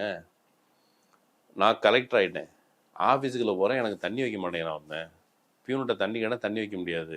நீ வந்து கலெக்டராக இருக்கலாம், நான் பியூனாக இருக்கலாம், ஆனால் நான் பிராமின், நீ நான் பிராமின், நீ வந்து சூத்ர அப்படின்னு சொல்லிட்டானோ. அதுக்கு அவர் சொல்கிறாரு, நான் இவ்வளோ படித்து நான் கலெக்டர் ஆனதுக்கு பிறகு என்னை ஒருத்தன் சூத்திரன்னு சொல்கிறான்னா அப்போ நான் படித்த படிப்பு என்னதான் மரியாதை? எனக்கு பயங்கர மன உளைச்சல் ஆகிடுச்சு. அதுக்கு பிறகு அந்த ஆஃபீஸில் அவர் என்ன பண்ணார், தினமும் ராத்திரி 2 மணிக்கு அந்த மீட்டிங் கூட்டினாராம். 2 மணிக்கு தினம் ஆஃபீஸ் மீட்டிங். 2 மணிக்கு என்ன ஆஃபீஸ் மீட்டிங் கூட்டுறேன்னு ஒரு கட்டத்துக்கு மேலே புறம்புனதுக்கு பிறகு ஆஃபீஸு பகலில் நடந்தால் நீ ஒழுங்காக நடந்துக்க மாட்டேங்கிறதா நைட்டு நடத்தி பார்க்குறதுக்காக. இப்போ புரியுதா? நீ பியூனு, நான் கலெக்டரு. எது கலெக்டர் ஒரு பியூனுக்கிட்ட நான் கலெக்டர்னு ப்ரூவ் பண்ணுறதுக்காக ஃபைட் பண்ணியிருக்காரு. இதுதான் இந்திய சூழல். அது நம்ம ஊர்ல இருந்து பார்க்கும்போது மேபி அது வந்து ரொம்ப சில்லியாகவும் கேலிக்குறியாக இருக்கலாம். லல்லு அந்த ப்ராக்டிஸ் பண்ண ஒரு ரெசிஸ்டன்ஸ் இருக்குல்ல, அது வந்து அவருக்கு பயங்கர நெருக்கடியை கொடுத்துருக்கு. அதனால தான் அவர் மெல்ல மெல்ல இந்த ஃபாடர் ஸ்கேமில் சிக்க வைக்கப்பட்டு ஜெயிலுக்கு அனுப்புகிற வேலையெல்லாம் பண்ணாங்க. ஆனால் லாலு வந்து அந்த ஊரில் இருந்த வைப்பு தொகை இருக்குல்ல, ஃபார் எக்ஸாம்பிள் ஒரு டேட்டா, ஷெட்யூல்டு கமர்ஷியல் பேங்க்ல ஏற்கனவே இருந்த வைப்பு தொகை இருக்குல்ல 26,000 கோடியிலிருந்து அதை 41,000 கோடிக்கு மாற்றி காமிச்சிருக்காரு அவருடைய ஆட்சி காலத்தில். அது கிட்டத்தட்ட 65% அதிகரிச்சிருக்குது. மேற்கு வங்காளம் ஊபியோட அது வந்து அதிகம் அந்த சமயத்தில் இருக்குது ஸ்டாட்டிஸ்டிக்ஸ் படி. கடன் வைப்பு விகிதம் 20.7 2001 இருந்து 2005 31.4% உயர்த்தி காமிச்சிருக்காரு. I mean he has achieve something. முழுக்க காட்டாட்சி அப்படின்னு இல்லை, ஆனால் அவருக்கு ஃபேவரபிளான கண்டிஷன் அதிகார வர்க்கத்தில் இல்லை. அவர் வந்து தன் அளவில் இப்போ வந்து இப்போ உங்கள் அப்பா அல்லது எங்கள் அப்பா என்ன சொல்லுவார், படிங்க முன்னேறிடலாம். அவர் தன்னுடைய மக்களுக்கு அதுதான் சொல்ல வேண்டியது இருந்தது. இப்போ அண்ணா வந்து போய் தேர்தலுக்கு பிரச்சாரம் பண்ணால் ஓட்டு போடுறது இதெல்லாம் முக்கியம் அப்படின்னு நாங்கள் வந்து மக்களுக்கு அந்த ஜனநாயகம் டெமோக்ராட்டிக் ரைட்டை எக்ஸசைஸ் பண்ணுறதுக்கு நாங்கள் டீச் பண்ண வேண்டியதாக இருந்தது. we need to teach. மற்ற பார்ப்பன உயர் சாதிகளுக்கு இருக்கிற ப்ரிவிலேஜ் மாதிரி இல்லை. இப்போ இருக்கிற பார்ப்பன உயர் சாதிகள் மொத்தம் பிஜேபி ஓட்டு போட்டுருவான். நீ அங்கே போய் தினமும் போய் ப்ரொபகேட் பண்ணணும்னு அவசியம் இல்லை, அவனுக்கு தன்னுடைய பிரதிநிதி யாருன்னு தெரியும். ஆனால் இங்கே வந்து போட மாட்டாங்க. இங்கே வந்து இவன் கைகாலெலாம் உளுந்து கெஞ்சி 200 ரூபா கொடுக்க 300 ரூபா கொடுக்கான்னு சொல்கிறாங்க. இல்லை, அதெல்லாம் இவன்கிட்ட கெஞ்சினா தான் செய்வான், அதெல்லாம் செய்ய மாட்டான். அவர் வந்து சொல்கிறாரு, இது வந்து எனக்கு படிக்கிறதுக்கு ரொம்ப ஒரு எமோஷ்னலாக இருந்தது. இதை நான் படிச்சுட்டு இதை தமிழில் சொல்கிறேன். ये गाय चारों वालों, ये बकरी चराने वालों, ये कपड़ा धोने वालों, ये सुअर चराने वालों, ये माला धोने वालों, ये बोझा धोने वालों, पढ़ना लिखना सीखो. போய் அந்த மக்கள்கிட்ட அவர் என்ன சொல்லுவாராம், மாடு மேய்க்கிறவங்களே, ஆடு மேய்க்கிறவங்களே, துணி வெளுக்கிறவங்களே, பன்றி மேய்க்கிறவங்களே, தூய்மை பணியாளர்களே, அப்புறம் வந்து சுமை தூக்குறவங்களே படிங்க. இதுதான் என்னுடைய மெசேஜாக இருந்தது. நான் கிரவுண்டுக்கு போய் அந்த வேலையை தான் செஞ்சுக்கிட்டே இருந்தேன். ஆனால் எங்களை பார்த்து எல்லாரும் என்ன சொல்கிறீங்க, குண்டான்னு சொல்கிறீங்க. குண்டானா தெரியுதுல்ல, ரவுடின்னு சொல்கிறீங்க. எந்த நபருடைய வீடு ஜிஸ் ஆத்மி கா கர் லூட் லியா ஜாத்தா தா ஓ குண்டா. எவனுடைய வீட்டில் திருட்டு வேலைகள் நடந்ததோ, எவனுடைய வீடு திருடப்பட்டதோ அவன் உன்னை பொறுத்தளவுக்கு ரவுடி. ஆனால் யாரு வீட்டை புது திருடினால அவன் உனக்கு மகானா அப்படின்னு அவர் கேட்டிருக்காரு. லல்லு கேட்ட கேள்வி பொதுவாக இந்த டெமோக்ரஸியை பற்றின கேள்வி. அவர் வந்து ஒரு ஒரு முக்கியமான ஒரு கவிதை ஒன்று சொல்றாரு. சாவை பத்தி ஒரு கவிதை நல்லுவோடுது. இந்த சமூகத்துல நான் வந்து என்ன குண்டான்னு சொல்லிட்டீங்க, என்ன காட்டாட்சின்னு சொல்லிட்டீங்க, நான் வந்து அழிவு இல்லாதவன், நான் வந்து இந்த மக்கள் மத்தியில் என்ன செல்லணுமோ அதை விதைச்சிட்டு போறேன். ஆனால் இது வரலாறு என்ன வந்து சரி எப்படி மன்மோகன் சிங் சொன்னார்ல, history will be kind to me kind to us அப்படின்னு சொன்னார்ல, அந்த மாதிரி தான் அவர் வரலாறு மேலே நம்பிக்கை வைக்கிறார். ஆனால் இந்திய வரலாறு எந்த லட்சத்தில் இருக்குன்னு நமக்கு தெரியாது. ஆனால் லல்லு தன்னை பற்றி சொல்லணும்னா அவர் சொல்கிறாரு, जिस दर्द से कोई मगदल में गया वो शान सलामत रहती है, यह जान तो आनी जानी है, इस जान की तो कोई बात नहीं. அர்த்தம் வேற ஒன்றும் இல்லை, தூக்கு மேடைக்கே போனாலும் நீ எவ்வளோ கம்பீரமாக போகிற அப்படிங்கிறது தான் வரலாறு நினைவு வச்சிருக்கோம். உயிரை பொறுத்தல என்ன, அது வரும் போகும் அப்படின்னு சொல்லியிருக்காரு. இது அவர் இடத்துல கோட் பண்ண விஷயம். லல்லு வரலாறு எப்படி நினைவு வச்சுக்கொள்ளணும்னா, அவரை தூக்கு மேடையில் நிறுத்தினாங்க. தூக்கு மேடைன்னு சொல்றது வரலாறு ஒரு மெட்டஃபரா சொல்றேன். அவரை வந்து வரலாறு ஒரு ஊழல்வாதின்னு பாட்டினாங்க. ஆனா எவ்வளவு கெத்தோட கடைசி வரைக்கும் சமரசம் செய்து கொள்ளாமல் நின்னார்ல, அதுலதான் வரலாறு நினைவு வச்சிருக்கோம். ஒருவேளை சமரசம் செய்து கொண்டிருந்தால் இன்னைக்கு பீகார் ரிசல்ட்ஸ் ஆற மாதிரி இருக்கலாம், ஆர்ஜேடியோட ரெப்ரசன்டேஷன் எல்லாமே ஆற மாதிரி இருந்திருக்கலாம். இவரு சிஎம் இருப்பாரு, அப்புறம் இவரை வந்து சுரண்டி பிஜேபி ஆட்சியை பிடிச்சிருக்கோம். அவ்வளவுதான் நடந்திருக்கும். அவர் குறைந்தபட்சம் சுயமரியாதை உள்ள மனுஷனா. இவர் ஏன் இன்னைக்கு நினைவு வச்சிருக்கோம் தமிழ்நாடு கான்டெக்ட்லன்னு கேட்டா, நீங்க ஒரு பிஜேபி ஆன்டி பிஜேபி ஃப்ரண்ட்ல வேலை பார்த்துட்டு இருக்கும் பொழுது இவ்வளவு நெருக்கடிகள் இருக்கும். இவ்வளவு உண்மையிலே நீங்க பிஜேபி ஆன்டி பிஜேபி ஃப்ரண்ட் கட்டுறீங்கன்னா உங்களுடைய தலைவர்கள் மேல இவ்வளவு மாரல் வேல்யூஸை வச்சு மேலே புரிஞ்சுக்காதீங்க. நீங்க ஒரு சண்டையில இருக்கிறீங்க, அந்த சண்டையில தான் லாலு நிறுத்தப்பட்டார், அந்த சண்டையில தான் லாலுவுக்கு முதுகுல குத்தப்பட்டது. அந்த சண்டையில நிற்கிற லாலு கிட்ட உன் கையில இருக்க கத்தி வந்து கொஞ்சம் முன்ன கத்தியா இருக்குது, உன் கையில இருக்க அந்த கத்தி சரியில்லை, அல்லது உங்ககிட்ட இருக்க துப்பாக்கியில வந்து ஒழுங்கா கொண்டு வர மாட்டேங்குது, இப்படியான விமர்சனங்களை ஒரு போர்க்களத்தில் நின்று செய்து கொண்டிருக்க இயலாது. நீங்கள் போர்க்களத்தில் இருக்கிறீர்கள். அந்த போர்க்களத்தில் எந்த போர்க்களம்னு கேட்டால், உங்கள் போர்க்களத்தில் முன்னாடி நீங்கள் உங்கள் சார்பாக போரிட்டவர்கள் களத்தில் பெரியார் நின்னார், அம்பேத்கர் நின்னார், அப்புறம் இன்னும் பல எண்ணற்ற தோழர்கள் நின்னாங்க. மேபி அவங்ககிட்ட கொஞ்சம் கூர்மையான கத்தியோ ஆயுதங்களோ இருந்திருக்கலாம். உங்கள் அடுத்தடுத்த தலைமுறையில் இதை விட கொஞ்சம் சில பலவீனங்களோட போராடுறவங்க முன்னாடி வந்து நிற்கலாம். ஆனால் நீங்கள் நிற்கிற களம் போர்க்களம். இப்போ நடந்து கொண்டிருப்பது ஒரு எதிர்ப்புரட்சி. எதெல்லாம் நீங்கள் அடைஞ்சிங்களோ அதையெல்லாம் மொத்தமாக சுருட்டி வாரிட்டு போகிற ஒரு வேலை நடந்துட்டுருக்கு. அது கண்கூடாக தெரியுது. அப்போ உங்கள் கையில் என்ன ஆயுதம் இருக்குதோ, லல்லுவை பயன்படுத்த தெரியலாங்க சமூகத்துக்கு. நிதிஷ்குமாரை பயன்படுத்துகிறாங்க. நிதிஷ்குமார் அங்கே ஒன்றும் இல்லை, ஒரு ஸ்டாட்டிஸ்டிக் படி பார்த்தா இளைஞர்கள் கணிசமாக வேலை இல்லை, மைக்ரேட் ஆகிட்டு இருக்கிறேன், குடும்பத்தோடு போக வேண்டியது இருக்குது, இப்படியான ஒரு நெருக்கடியை சந்திக்கிற இளைஞர்களில் 70% பேர் ஆர்ஜேடி பக்கம் ஓட்டு போட்டிருக்கிறாங்க. ஆனால் பெண்கள் அப்படின்னு வரும் பொழுது பெண்களுக்கு வீட்டுக்கு 10,000 ரூபா கொடுத்து 1.5 கோடி கிட்ட 1.3 கோடி பெண்களுக்கு ஆளுக்கு 10,000 ரூபா வீட்டுக்கு கொடுத்துருக்குறான். அரசு கஜானால வந்து 3,000 கோடி கொடுத்துருக்குறான். அந்த கொடுக்குற அந்த திட்டத்திற்கு மோடி வந்து வீடியோ கான்ஃபரன்சிங்கில் திட்டத்தை அறிவிக்கிறாரு. அறிவிச்சதுக்கப்புறம் எலெக்ஷன் நடக்குது. அவர் திட்டம் அறிவிக்கிறாரு, இவர் எலெக்ஷன் அறிவிக்கிறாரு, எலெக்ஷன் நடக்குது. இப்படி ஒரு திருதல் வருது அப்படின்னு சொன்னால், நீங்கள் இதுக்கு முன்னால் பேசியிருந்த வாட் இஸ் த பாயிண்ட் அப்படின்னு இந்த எலெக்ஷன் நம்ம இந்த உரையாடலுக்கு முன்னால் தனியாக பேசும்போது கேட்டீங்க. வாட் இஸ் த பாயிண்ட் அப்படின்னா, நான் ஏற்கனவே சொன்னது திரும்ப சொல்கிறேன், நாம் நிற்கிறது ஒரு போர்க்களம் என்கிற ஒரு உறுதி இருந்தால், அப்போ நம்ம வந்து நமக்கு எவ்வளோ அறிஞ்சிருக்குது. ஒன்றும் இல்லை, நம்ம இன்னைக்கு படிச்சிட்டோம், நமக்கு போடுறதுக்கு துணிமணிலாம் இருக்குது. ஆனால் அடுத்த தலைமுறைக்கு ஒரே ஒரு தலைமுறை ஒரு மேலேருந்து ஒரு கயிறு விடப்பட்டிருக்குது. இந்த கயிறை வெட்டிட்டா இந்த கயிறு கீழே விட தான் செய்யும். இந்த கயிறை பிடிக்க முடியாது. ஒரு தலைமுறை படிக்கிறத நிப்பாட்டிட்டா என்ன நடக்கும்? இந்தியாவை பொறுத்த அளவுக்கு சர்வதேச அளவில் கூலிக்கு வேலை பார்க்கறதுக்கு ஆள் நிறைய தேவை இருக்குது. கூலிக்கு வேலை பார்க்க ஆள் தேவை இருக்குது. உங்களுக்கு டெக்னிக்கலாக படித்த ஆட்கள் கொஞ்சம் குறைவாக போதும். மிச்சம் இருக்கிற ஆட்களை ஒரு மந்தைகள் போல், ஆடு போல், மாடு போல் வச்சிருக்கலாம் அப்படிங்கிறது சர்வதேச சந்தை வந்து இப்போதும் நம்ம எதிர்பார்க்குது. அப்போ படிக்கிறதெல்லாம் பாதியில் நிப்பாட்டா ஒரு பெரிய செக்ஷன் வந்து படிப்பறிவற்றவர்களாக மாறுறதுக்கு வாய்ப்பு இருக்குது, அடிமைகளாக மாற வாய்ப்பு இருக்குது. இதெல்லாம் எதிர்த்து சண்டை போட்டவர்களாலும் அதற்காக அவர் கொடுத்த விலையும் ஏராளம். ஆமாம், அவர் ஊழல்வாதின்னு சொல்லி ஊற்றி வச்சுட்டாங்க. இப்போ நீங்கள் அந்த நான் பிராமின் செக்ஷன்லேயே போய் கேட்டு பாருங்கள். இப்போ என்கிட்டே பேசும்போது நண்பர்கள் சிலர், நீங்கள் எப்படி ஊழல் ஆதரிக்கிறீங்க? ஊழல் ஆதரிக்கல, அவன் ஒரு ஃபைட்டில் நின்றுருக்கலாம், அவனுக்கு சில இடர்கள் வந்திருக்குது, அவன் சில தவறுகளே செஞ்சுருக்கலாம். ஆனால் அவன் ஃபைட் ரொம்ப ரொம்ப வேல்யூபிளானது. நீங்கள் மாரல் காம்பஸை வச்சே பார்ப்பேன்னு சொன்னால், அவங்க சைடு இருக்குல்ல, இன்னொரு சைடு எதிரி சைடு, அந்த காம்பஸில் அப்படி அவன் காம்பஸில் வச்சு பார்க்குறது இல்லை. அமித்ஷா வந்து எவ்வளோ திருடா வந்து தூக்கி உள்ளே போடு, கேட்டில் போடு, அவன் நாளைக்கு கொள்கை கற்றுக்கிறான், மண்ணாங்கட்டி கற்றுக்கிறான், அவனால் ஒரு சீட் வருமா, 1% வருமா அப்படின்னு சேர்த்துக்கிட்டு அந்த பக்கம் கன்சல்டேட் பண்ணிட்டு இருக்கிறான். To move forward. மத்த கட்சியில இருந்து பிஜேபிக்கு போனோட ஊழல்வாதிகள்னு சொல்லப்பட்ட எவ்வளவு பேர் பிஜேபிக்கு போனாங்கன்றதை நம்ம இந்த ஆட்சி காலத்திலே அப்போ அந்த ஒயிட் வாஷ் பண்ணக்கூடிய பிஜேபிக்கு ஊழல் எல்லாம் முக்கியம்.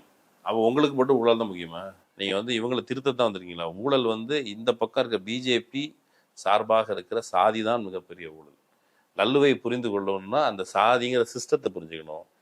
ஒரு கிராமப்புறத்துல அந்த அவர் ஒன்று சொல்றாரு, மழை பெய்யும், காற்றடிக்கும், எந்த நேரத்திலையும் கூரை வந்து தன்னை விடுவித்துக் கொள்ளும். அந்த விடுவித்து கொண்ட அந்த கூரையில அண்ணாந்து படுத்தபடி வானத்தை பார்த்து ஒரு குழந்தை கனவு கண்டிருக்கும்ல, நமக்கு ஒரு நல்ல வாழ்க்கை வருமானு. அந்த கனவை அடையிறதுக்கு தன் நாட்டலுக்கு உட்பட்டு லல்லு முயற்சி பண்ணியிருக்கிறார். நம்ம என்ன செய்யணும்னா லல்லுட்ட இருந்து படிப்பினை எடுத்துக்கிட்டு, லல்லுவை விட்டு கொடுக்க கூடாது. லல்லுட்ட இருந்து படிப்பினை எடுத்துக்கிட்டு வி ஷுட் மூவ் ஃபார்வர்ட் அப்படி இருக்கலாமே ஒழிய லல்லு எதிரி, லல்லு துரோகி, லல்லு அந்த பக்கம் தூக்கி வை அப்படின்னா நம்மளை தூக்கி நிதிஷ்குமார் தான் மடியில் வச்சுப்பாரு. நிதிஷ்குமார் வந்து மோடி மடியில் உட்காந்துருப்பாரு. அதுதான் நடக்கும். சம்மப் பண்ணணும் அப்படின்னா ஒரு பார்ப்பனியத்திற்கு எதிராக ஒரு மிகப்பெரிய ஃபைட்டை தன்னளவில் ஒரு மிகப்பெரிய ஃபைட்டை பண்ணி அதற்கான விலையும் கொடுத்து இன்னைக்கு யாராலும் ஏற்றுக்கொள்ள முடியாத ஒரு எல்லாராலும் ஒரு ஏற்றுக்கொள்ளக்கூடிய ஒரு நிலையில கூட இல்லாத நிலையில இன்னைக்கு இருக்காரு. ஒரு இன்சைட் ஸ்டோரியா ஒன்று சொல்லுவாங்க. கலைஞர் இருக்கிறார்ல, கலைஞர் வந்து கலைஞர் டிவியில் உட்காந்துட்டு இருந்தாராம். கலைஞர் டிவியில் ஏதோ ஃப்ளாஷ் நியூஸ் போட்டுருந்துச்சான். ஃப்ளாஷ் நியூஸ் போயிட்டு இருக்கும்போது லல்லு கைதுங்கிறத பற்றி பிரேக்கிங் நியூஸாக போட்டுருக்கேன். ஃபோன் பண்ணி திட்டினாராம். அடா அது எவ்வளோ தலைவர், அவர் எவ்வளோ வேலைகள் செஞ்சுருக்கிறாரு, உனக்கு வந்து அவர் கைது பண்ண ஒரு பரபரப்பாக பிரேக்கிங் நியூஸாக இருக்குன்னா ஒழுங்காக எடுத்து விடுறா அப்படின்னு சொல்லி கேட்டாராம். கலைஞருக்கு இருந்தது இந்த பார்ப்பனர் அல்லாத உணர்வு. இந்த இது மட்டும் சம்மப் பண்ணுறதுக்கு அங்கே வந்து என்ன போராட்டம் நடந்துச்சுன்னா, ஒரு சண்டை ரிவர்ஸ் பண்ணி மொத்தமாக படிக்கும் பொழுது சாதியா வர்க்கமான ஒரு சண்டை நடந்துக்கிட்டே இருந்திருக்கு. ஒரு பக்கம் கம்யூனிஸ்டுகள் முன்னாடியிலேருந்து சண்டை போட்டிருக்கிறாங்க, சாதி ரீதியாக பின்தங்கியும் சண்டை போட்டிருக்காங்க. எல்லாம் கிடந்து ஒரு இந்தியாவினுடைய பரிசோதனை கூடமாக இருந்திருக்கு. அந்த பரிசோதனை கூடத்தை முடித்து விட்டு அவன் இங்கே வர்றான் தமிழ்நாட்டுக்கு. அங்கே எலெக்ஷன் முடிச்சுட்டு நேராக இங்கே தான் வர்றான். அங்கே எஸ்ஆர் முடிச்சுட்டு இங்கே எஸ்ஆர் முடிச்சுட்டு இங்கே வர்றாங்க. இந்த அனுபவத்திலிருந்து நம்ம லல்லுவை இந்த தேர்தல் முடிவுகளை அந்த படிப்பினைகளை கற்றுக்கலைன்னு சொன்னால் தமிழ்நாடு ஒரு நாள் பிஆர் மாதிரி ஆகும். அதில் வந்து ரொம்ப நம்ம பெரிய பூரண யோக்கியர்கள்லாம் கிடையாது. அதனால் அப்படி ஆகக்கூடாதுன்னு சொன்னால் முதல்ல லல்லுவை நம்ம கற்றுக்கணும். நான் வந்து இவ்வளோ நேரம் படித்து எனக்கு நினைவில் இருந்ததை வச்சு நான் சொன்னேன்னு ஒழிய லல்லு இந்த வரம்புக்குள்ளேயும் வரமாட்டார். அவர் வந்து மச் பிகர். அவர் படிக்கும்போது எனக்கு ரொம்ப ரொம்ப பிரமிப்பாக இருந்தது. அவர் வந்து நீங்கள் யோசிச்சு பாருங்கள், சில இடங்களை நீங்கள் சும்மா தேடி பார்த்தா ஒரு சில இடங்களை அவர் ரூபக் சினிமா ஹால், இது பட்னால இருக்க முக்கியமான சினிமா ஹாலாம், Pearl cinema hall, Patna medical college hospital, museum, எந்த ஏரியாவும் விடல. அவர் கேட்ட கேள்வி ஒரே ஒரு கேள்வி தான், ஓட் ஹமாரி அதிகார் துமாரா ஹை கியா அப்படின்னு கேட்டார். ஓட் ஹமாரி அதிகார் துமாரா நை சலேகா, எங்களுடைய ஓட்டு உங்கள் அதிகாரம் நடக்குமாடா அப்படின்னு அவர் கேட்டாராம். அந்த கேள்வியை நம்மளும் கேட்டு பழகினா மேபி நம்ம லல்லுவோட பெட்டராக இருக்கலாம்ல, லல்லுவோட பெட்டராக இருக்கலாம். லல்லு மாதிரி சரி நீங்கள் வந்து ஊழல்லாம் பண்ணாமல், மாட்டுத்தீவன ஊழல்லாம் பண்ணாமல், நீங்கள் ஊழல் பண்ணாமல் யோகியமாக இருந்து கூட வழி நடத்துங்க. ஆனால் லல்லுகிட்ட கற்றுக்காம நீங்கள் அந்த அரசியல் செய்ய முடியாது அப்படிங்கிறது தான் நம்ம புரிஞ்சிக்க வேண்டியது. லல்லுவினுடைய வீழ்ச்சியில் பார்ப்பனத்தினுடைய சூழ்ச்சியையும் அது எப்படி லல்லுவை வீழ்த்தியது அப்படின்றதான் முக்கியமான லெசன். அவருடைய ஃபைட் அப்படின்றது இந்த அதிகார வர்க்கத்துக்கும் பார்ப்பனியத்தையும் எதிர்த்து தான் அவருடைய ஃபைட் அப்படின்றது இருந்திருக்கு அப்படின்றது தான் ஆல்மோஸ்ட் ஆன் த ஹோல் நீங்கள் சொன்ன அந்த அத்வானியுடைய ரத யாத்திரையிலிருந்து அங்கே ஒரு மேற்கொண்ட ஃபைட்ல இருந்து புரிந்துக்க முடியுது. ஸோ அதுவே நம்ம டேக்அவேவா எடுத்துக்கலாம். லல்லுவை புரிந்து கொள்வது அப்படின்றது இது ஒரு சின்ன ஸ்னிப்பெட் தான் நம்ம சொல்லியிருக்கோம். ஆமாம், அதை வந்து நீங்கள் அவர் பற்றின வரலாறு புத்தகங்கள் இருக்கு, அதை வாங்கி படிங்க. இந்தியன் கான்டெக்ட்ல அந்த லீடரை நம்ம எப்படி புரிஞ்சுக்கணும், அவருடைய சூழல் என்ன, அந்த ஊழல் அப்படின்றது எதனால லல்லு இப்போ ஜெயலலிதா பர்த்டே அப்போ சுமன் ஸ்ரீராமன் ஸ்டேட்டஸ் போடுவார், அவங்க மட்டுமா ஊழல் பண்ணாங்க, எல்லாரும் தான் ஊழல் பண்ணாங்க அப்படின்னு சொல்லுவார். அந்த பெருந்தன்மையான மனசு எல்லாருக்கும் வரணும். ஏன் அந்த ஊழல் நடக்குதுன்றது இல்லை அவருக்கு சுமன் ஸ்ரீராமனுக்கு அயன் லேடி ஃபேவரபிளான ஆட்களுக்கு அவங்க நீங்க யோசிச்சு பாருங்க, ஜெயலலிதா ஊழல்வாதி என்பதை குறித்து அவங்களுக்கு எந்த குற்றவுணர்ச்சியும் இருக்காது. எந்த குற்றவுணர்ச்சி இருக்கா, அவன் சந்தோஷமா ஆமா யார் ஊழல் பண்ணல, எல்லாரும் தான் ஊழல் பண்றாங்க, கவுன்சிலர் கூட ஊழல் பண்ணாருன்னு சொல்லுவாங்க. ஊழலுடைய மதிப்பீடு அப்படின்றது அவ்வளவுதான் அவங்களுடைய கான்டெக்ட்ல. நம்ம அதை எப்படி புரிஞ்சுக்க போறோம் அப்படின்றத, நம்மளும் ஊழல் பண்ணியே திருங்க, நீங்க கண்டிப்பா ஊழல் பண்ணலாம் எங்க தலைவரே இல்லை அப்படி சொல்ல நான்.